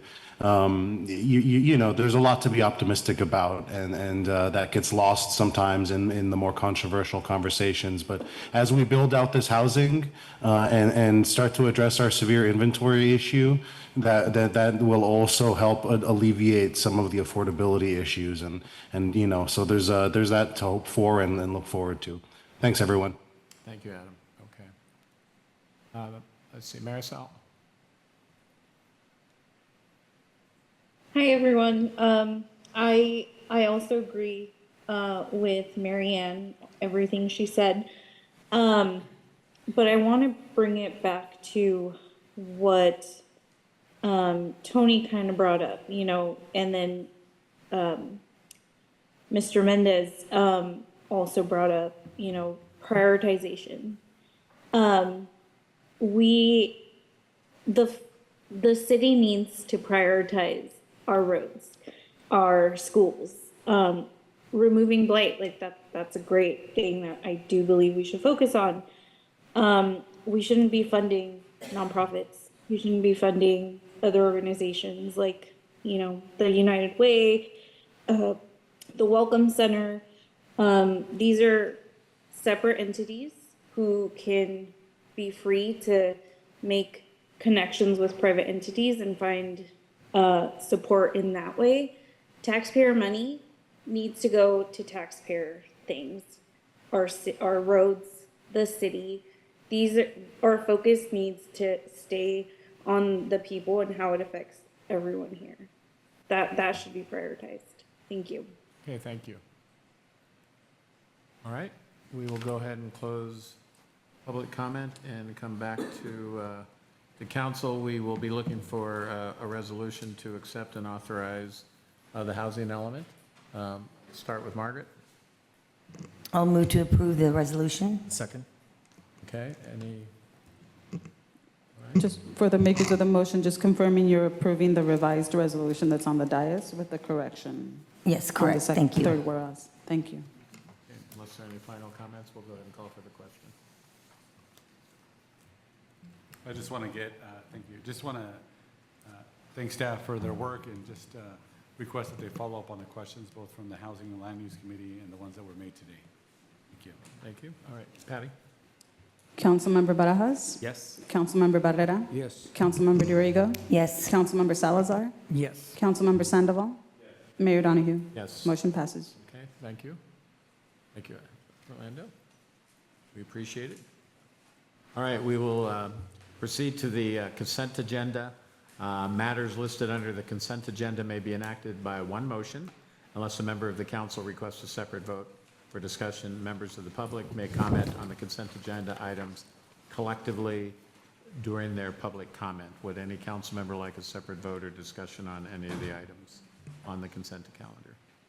071. Okay. Anyone else over here? All right, we will proceed to the public and see if there are any comments on the consent agenda. Okay, Jose? I don't see the public, but I do see Jose on Zoom. Okay, all right. Well, we'll hear from Jose while you're working your way up to the. Did you want to speak? Yes. Okay, well. Okay, well, you're free to just comment on the agenda, so while you're coming up, we'll hear from Jose on Zoom. Okay. Jose, go ahead. Good afternoon, everyone. Jose Guerra, Montevilla Community. I want to comment again, Mayor, for the comments collectively on this. There's not enough time for us to comment. Again, we need our 2 minutes per item so we can hear discussion with you guys, and maybe we can get more information besides what we read, you know, because sometimes reading isn't everything. We need to be able to engage with you. With saying that, I'm going to go to 071, 26-071. I don't believe we should reallocate that money that belongs to the homeless. This is the homeless money, correct? If I'm correct, we're reallocating it to help people with rent and other stuff, which we should have a separate fund for that. That shouldn't be coming out of a homeless fund. That money is allocated for the homeless, and you're redirecting it, reallocating it somewhere else. I don't believe in that, Mayor and City Manager. That money has already been accounted for people that need it, and you're not using it. You're trying to put a Band-Aid over something else that you can't control, which is rent stabilization. And of course, you know, people having issues with being able to pay their mortgage and stuff. I know what that's like. We've all gone through that. But that's not what that money is for. And once again, Mayor, we need our 2 minutes back per item. Per item, sir. That's all. Have a great night. God bless you guys. Thank you. All right, Marianne. Marianne Worden again. My concern is, with all this money going into fixing that airport, we do that, but we don't do anything about fixing the road to the airport. It's insane, folks. We want the business at the airport, but we're not willing to get them to help pay for the road to get to the airport. We did through the back part, because I was a part of that, but this, from the golf course to the Elks building, that road is horrible. It hasn't been fixed, I don't think, any time since I've been here. It's about time, you guys, I'll make sure somebody helps give us some money to fix that airport road. Because when I was working for the air show, we got asked about it from people all over the country. Why is the road here so horrible? It was embarrassing. I did come down and get the city manager and our mayor to help fix some of those potholes that week. But since then, nothing's been done. The other part, yes, but this part, nothing. Shame on us. Shame on us. Let's get it done, because it's really an embarrassment. Thank you. And thanks, Marianne. All right, anyone else from the public? All right, we'll go ahead and bring it to council, and Councilmember Barrera, you wanted to comment on item 71? Yes, I think this is a great report, and I support it, but I just wanted the Assistant City Manager, if she could just share with the public the good thing about this. Okay, Lisa, I think you're being paged. This is for the Family Homeless Services Challenge Grant. So the city was awarded this grant very specifically for families experiencing homelessness. And the funds that we were awarded, $1.4 million, we put out what's called a NOFA, basically saying there's the funding's available. So we had folks who were qualified submit their applications. And the Housing Authority was awarded the grant, so we're allowed to be, they're a sub-recipient of the grant.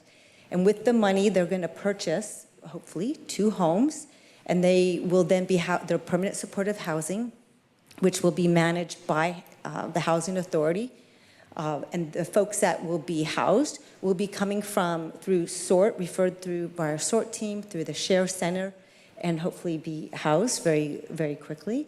And then they'll receive case management services as well. As you know, the city already has 4 homes that we purchased through the same grant. We've done really, really well in demonstrating our commitment to the homeless families in this community, and that's why we were awarded the grant a second round. So it's pretty exciting to see the progress that we're making, although it feels small, but 2 homes for 2 families is an incredible achievement for the city, and I very much applaud the housing and development team, community development team for pursuing the grant and getting us there almost to the finish line. So it's exciting. Absolutely. You know what, and I think what's important here is we need the public to know what the city is doing, housing people. You know, a lot of times criticism is okay, but sometimes we get criticized without really people having knowledge of what exactly is happening. So I think somebody said, I don't know who it was, but that the city of Salinas has housed more people than any other city in Monterey County. I think I heard that. So I think this is valuable, and I want to thank you for that word. Thank you for pointing that out. I think it's really important for the community to understand. Oftentimes I'll hear, we're not doing enough or we're not doing anything. Yeah. And here we're going to house 2 families, and we're Absolutely. already housed 4 families through the work Absolutely. of the city staff. Yes, thank Yeah, you. thank you. Move to approve the consent calendar when we're ready. All right. I think we can call for the question. Okay, we have a motion on the floor, first and a second, to approve the consent items with the exception, sorry, Mayor, with the exception of the minutes, I will bring those back at our next meeting. Okay, all right. So with the exception of ID 114, the minutes of February 24th, which will be tabled. Consent items 031, 071, 088, and 102. All right. Councilmember Barajas? Yes. Councilmember Barrera? Yes. Councilmember Dorigo? Yes. Councilmember Salazar? Yes. Councilmember Sandoval? Mayor Donahue? Yes. Motion passes. Okay, thank you, everyone. Okay, we will, before we get to council reports, et cetera, the city manager would like to give a report. Yeah, Mayor and council members, just real briefly, a couple of things. I did mention it earlier. Right now, we actually do have a survey out for naming our new chatbot on our city website. So I think there's 6 names, but hopefully the community will engage. I know we've been getting some decent feedback.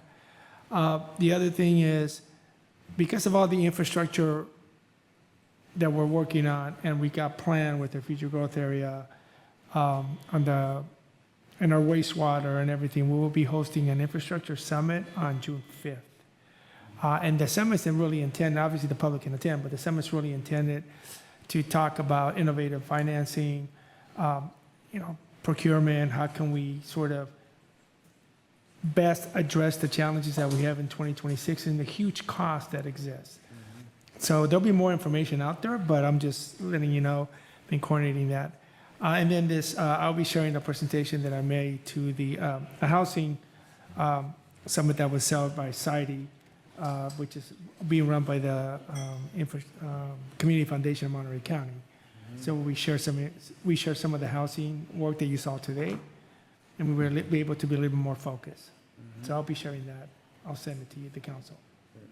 Would you mind just a quick reminder, we stated it in an earlier meeting, but where we are with lights, because a lot of people have been bringing that up. Yeah. And I think it's important. So to hear that. great. A couple of things. Your council did approve more money towards lights, and I did share the street lights, and it was also in the report.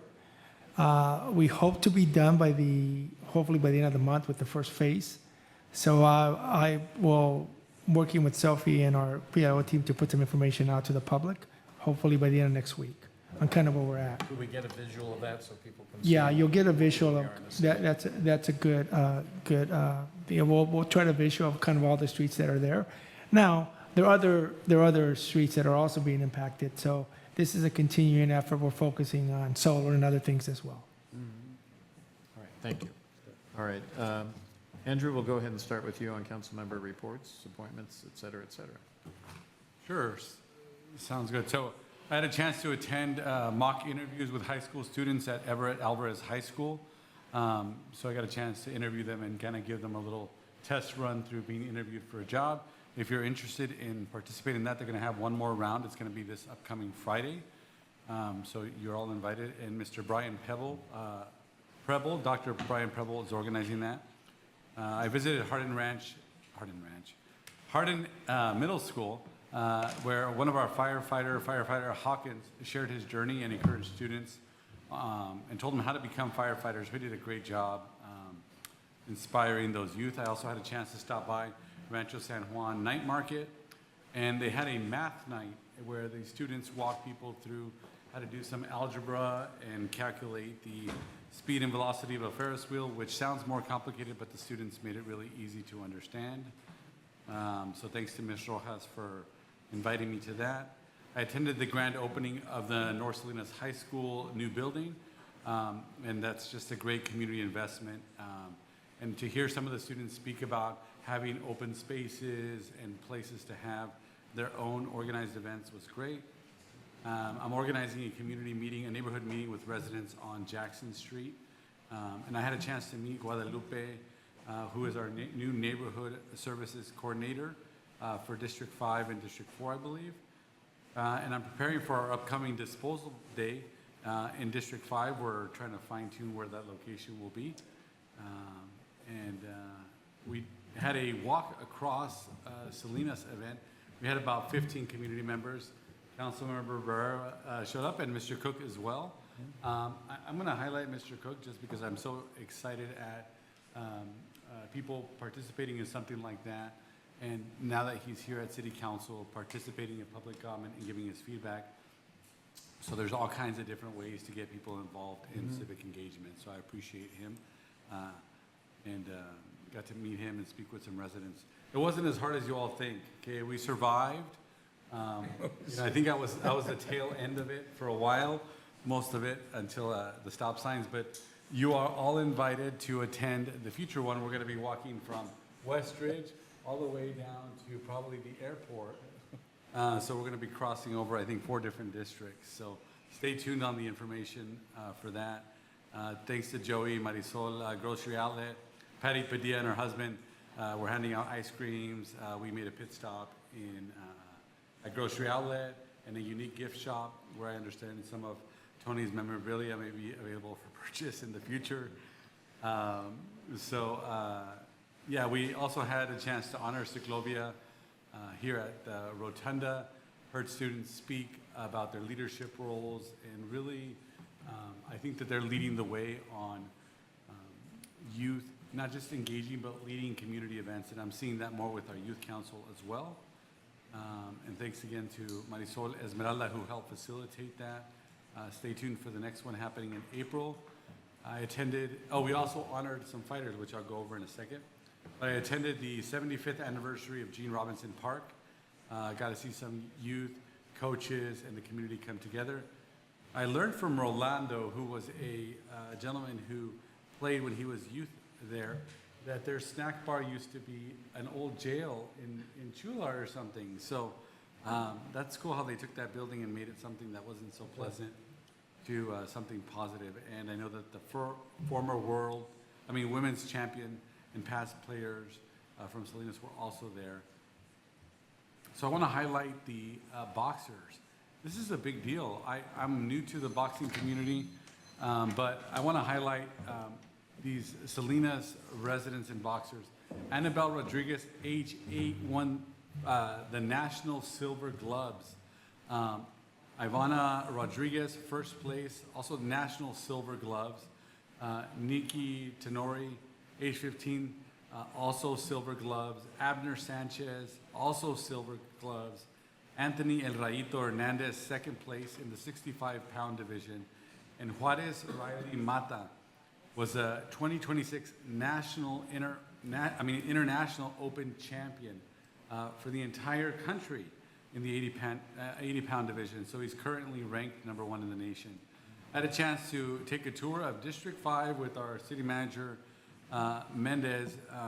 Glad to see we are completing some projects for traffic calming along Roche. Highlighted some issues along Davis Road with some potholes, as well as some other areas that need improvement. I also want to thank the Faded Barber Society who offered free haircuts in the Santa Rita Elementary School, which is where I went to elementary school. This Friday, in case you are all available, North High will be having a health fair and civic engagement projects where they're going to be taking on some projects. And 2 students specifically from North High want to help organize a park cleanup. So if you need information on that event, I'd be happy to share that with you. I also had a chance to speak to Sun Street Centers and their youth who asked all kinds of questions regarding the unhoused, how government functions, and what they can do to get involved. So I think you'll be hearing from them soon. And so I just want to end it with a happy birthday to my lovely wife, who supports me but also keeps me in check on a regular basis. She's an amazing mother to our 4 kids, and I'll just tell you, I'm one lucky guy to have her as my wife. And that'll conclude my reports. Thank you. Happy birthday. Tony? Yeah, what happened today, this evening, Mayor, we unanimously voted on 3 action items. Unanimously. The consent calendar was unanimous. Boy, when it's quiet, it's nice. Thank you. You know, I don't know if you know about MST, but Monterey Salinas Transit just purchased the old Salinas Valley Solid Waste, the transfer station. And thanks to the mayor, his leadership, and our city manager, Mendez, we just voted on that last week. So that's 6.82 acres. So Mayor, the rest is, the Alisa Marketplace is on its way. Thank you for your leadership on that. You know, MST also became an emergency company. There was a big fire in Monterey. There was over 100 people that were needed to evacuate. MST was able to transport 97 people, a lot of them senior citizens, to a safe place. And if you'll remember in Pájaro, during the floods, MST was there as well. So I want to thank the staff. They've been doing a tremendous job. This coming Thursday, Eco Housing is hosting a meeting regarding community discussion on housing rights at Cesar Chavez Library. For Mr. Jose Guerra, it's at 6 p.m. Hopefully he'll be there. And you know what, this Saturday I was at Hartnell College. I was thinking about Councilmember D'Arrigo and Councilmember Salazar, former Hartnell trustees. You guys did a hell of a job, and that place looks like a university. The STEAM Family Science Day, man, that was fantastic to see these children create these little science projects. It's amazing. It was fun. Guess who's going to a casino? Seniors. They're on there next month. They're going on the bus, not MST, but Discovery. They're going to the casino. I want to thank Ms. Kristen Lundquist and her staff. You know, this group of active people, there's about 75 of them. They're meeting at the Break Box Monday through Friday. They have a great time. Today I had lunch with them celebrating St. Patrick's Day. But they're getting ready for their casino trip, so I'm very happy for them. And you know, just really quick, I want to go down. Somebody had mentioned, one of my fans in District 2 says, we forgot about East Salinas. Let me tell you what's been happening in District 2, where Montebella is at. We just fixed East Market Street. Wyron Street is brand new. It's a cul-de-sac. Barton Road is brand new. Barton Way is brand new. Alisal Road just got over there by the airport. Brand new. Tout Street, over 30 years that hasn't been touched. Brand new street, Tout Street. Guia Street, Meadow Street. They did a wonderful job. All these brand new streets, but I guess people say we forgot about East Salinas. Grand Haven Street and Belhaven Street right now, if you go there, take a little baby cruise on a city bus, you're going to find out they're doing all the sidewalks and the curbsides, cutting down trees that are affecting houses underground, you know, because of the roots. Grand Haven and Belhaven Street are getting fixed right now as we speak. Gene Robinson Park, our oldest park, brand new. They just celebrated 75 years. Cluster Park. Boy, that thing is looking fantastic. I can't wait to go out there and play with my grandkids. There was a new crosswalk. Remember we were discussing this in front of Alisal High School? Brand new crosswalk. It's almost in front of Montebella as well. So You know, the high school kids, I went over there and met with some of the high school kids. They love that crosswalk. It's real safe for them. So there's a lot of things happening. I just hope people get excited. You know, these projects are not cheap. But when they're getting done, I spoke to one of the workers today, and they said they're working on a street that was from 2000, what is it? The 2016. They're working on that street. What's the word? What do you call it? When it's a report or something? From 2016, they're working on this road, but it's getting done 10 years later. So somebody said 20 years. We're breaking it down to 10 years. So things are going great. Thank you, Mayor. Okay, thank you, Tony. Jose? Thank you, Mayor. I want to start off by saying that we have settled on a date for the District 1 Echo Tenant and Landlord Housing Rights meeting. It's going to be on April 23rd at 6 p.m. as well at Jesse Sanchez Elementary School. I also had an opportunity to take a meeting with University of Santa Cruz Chancellor Larvi to start some discussions around some of the university's expansion efforts and how we can better engage the university, particularly as they expand their engineering, their research, and their medical school divisions, and identifying future locations, particularly in the future growth area for the city of Salinas in the East Area Specific Plan area. Also had an opportunity to attend the 3CE Energy Risk Management Committee meeting, the Salinas Valley Chamber of Commerce Legislative Affairs Breakfast. We had really great conversations with a lot of our local electeds. Particularly of note was the MCOE shared a lot of the highlights of a lot of the work that Dr. Deneen Gus has done over the years, and some of her outlooks and hopes for the future of education here in Monterey County. Notably, she mentioned that the investment of education in Monterey County alone is upwards of $1 billion, right, on an annual basis. So she really noted and highlighted the need for workforce development and ensuring that our students are prepared for the jobs of the future and retraining and reskilling individuals. Also had an opportunity to participate in the Salinas City Elementary School District's Read Across America at my alma mater, Roosevelt Elementary School, down the street.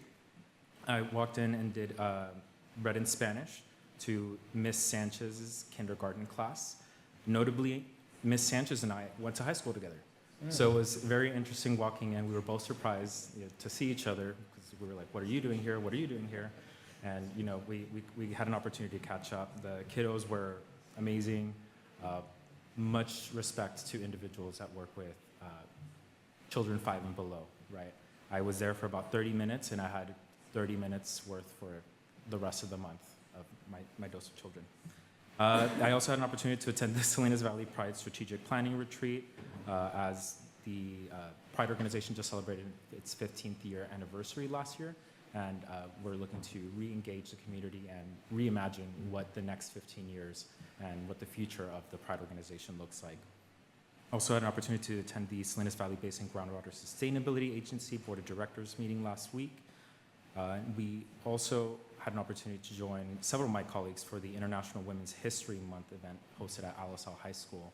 And although we highlighted an amazing individual, an attorney, Magnolia, out there, I do also want to highlight all the women that work within the city of Salinas, right? And wherever I go, I always remind people, we have an all-female run division, and that's our city clerks right over here. So if you, right? Dangerous. They're very, very, very awesome. Yes. And also want to give a shout out to the Salinas Sports Complex. If you've driven by there on the weekends or just, after work, perhaps even after tonight's city council meeting, up till 10:30 o'clock at night, you see those lights on, people playing, the parking lot is full, all the fields are in use, and it's really amazing to see how far along that project has come along. And also, they're currently fundraising for the final phase of the project, phase 3.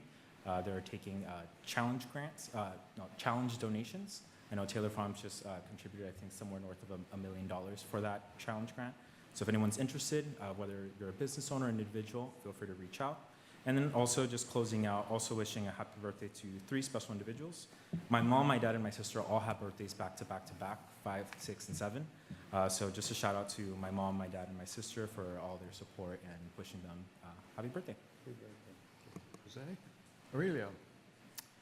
Yes, I'm going to start off, want to recognize Everett Alvarez High School soccer team. As some of you know, they were able to make it to the state championships.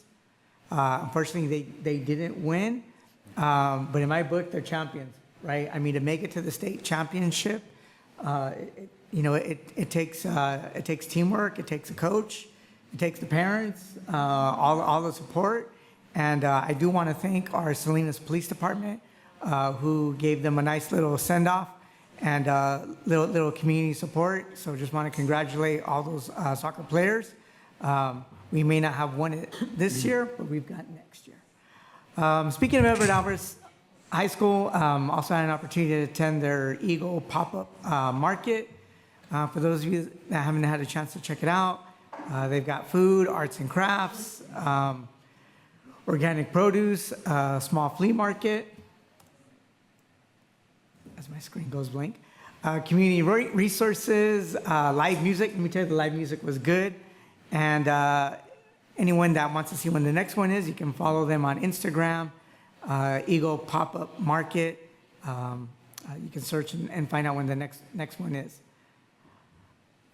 This Friday, March 20th, I'll be attending the Gill Basketball Academy Anniversary Gala.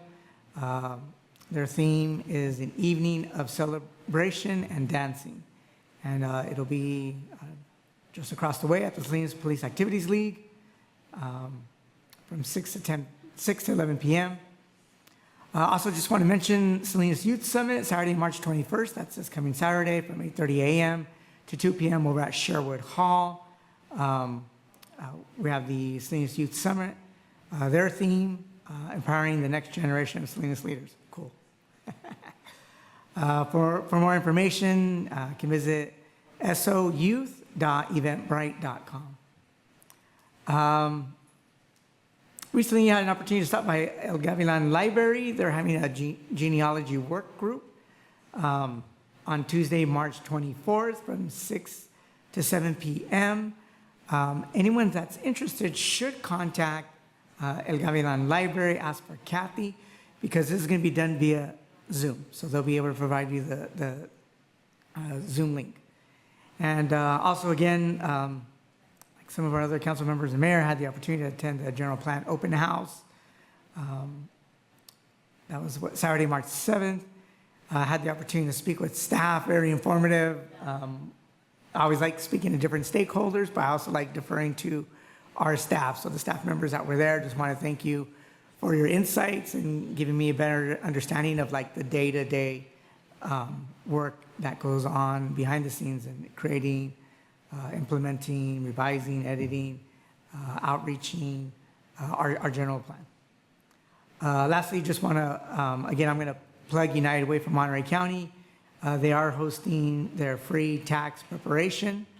Anyone that would like more information, you can go to unitedwaymcca.org/free tax prep to find out more about their walk-in sites. They have walk-in sites. They are scheduling appointments. And also, there's about 7 different documents you'll need to bring. They have that list. Just want to lift up this event, this service. As you know, they've been very diligent about reaching out to individuals on fixed incomes, like our senior citizens. And so stop by and take advantage of that opportunity. And that concludes my report. Thank you. Thank you, Margaret. Well, it sounds like everybody had a lot more fun than I did the last couple weeks. I actually didn't do a whole lot. I ended up having to get kind of emergency back surgery, which I wasn't planning on doing. And I want to thank Mr. Peterson in the back for loaning me his walker so I can be mobile again. I want to congratulate the Salinas High girls soccer team who went to state as well and did really well. So we'll be recognizing them either here at a council meeting or on campus. Dennis and I had a good idea about taking the party to them instead of having them come here. I thought that was a great idea. I had a District 3 meeting over at Ivy Park. Very well attended. There was really standing room only in the back and lots of folks that wanted to talk about trees and sidewalks and potholes. So the usual things. And also spay neuter seems to be a big topic that I've been hearing about lately for our pets to have better animal control. So that was a hot topic. I attended the Welly Swarry, which is at Hartnell, and that's the Women's Educational Leadership Institute party. And we raised money for our students to go through the Welly program.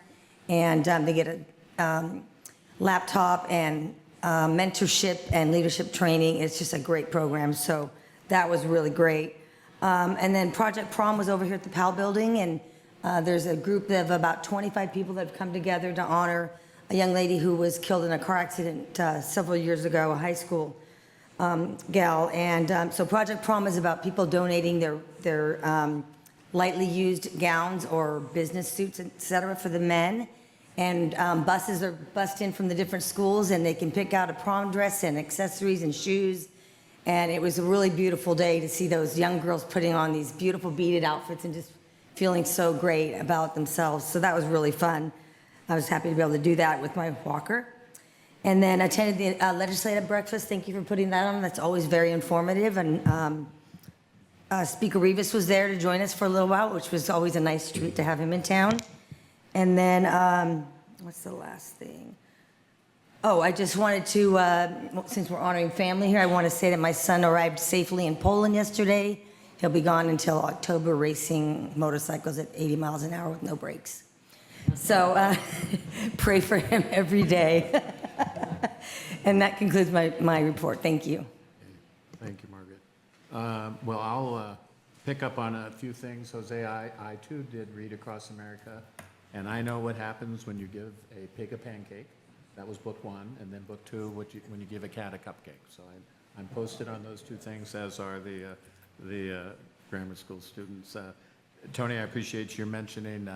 I had a chance to, at the tail end of the day, recognize the 20th anniversary of the STEAM program at Hartnell, and what I found particularly enjoyable about that day was the displays and the robotics and the rovers and the NASA folks in-house. And the ALSAL, I recognized a student that I had met in previous years from the ALSAL Robotics Club, and they do a great job. And so he has stayed with robotics. It's his passion. And today he's interning with Joby. And yeah, I'm very excited and quite insistent that when he finishes up school, he wants to come home in Salinas and work and have opportunities, which is something we're all working on. I had a chance to speak at the Salinas Valley Chamber breakfast.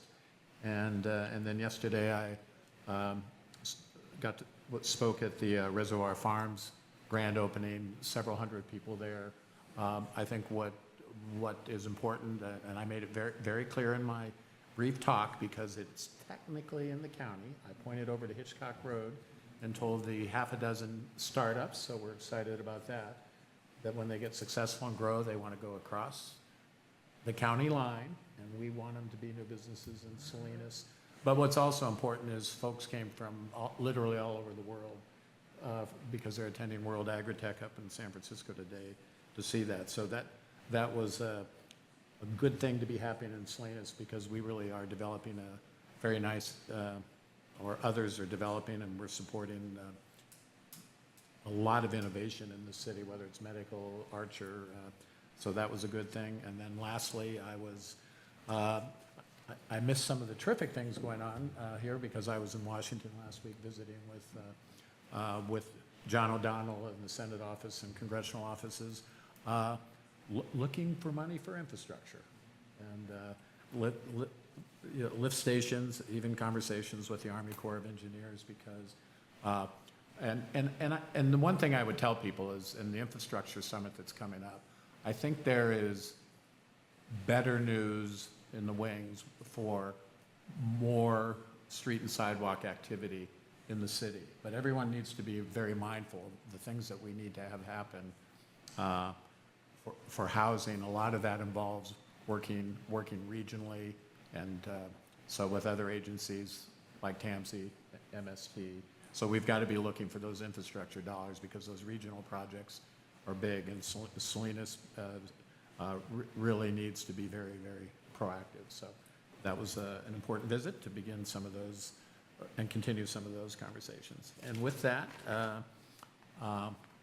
I would be remiss if I didn't say Happy St. Patrick's Day, and apparently we're going to come back again next Tuesday. So see you then. The meeting's adjourned.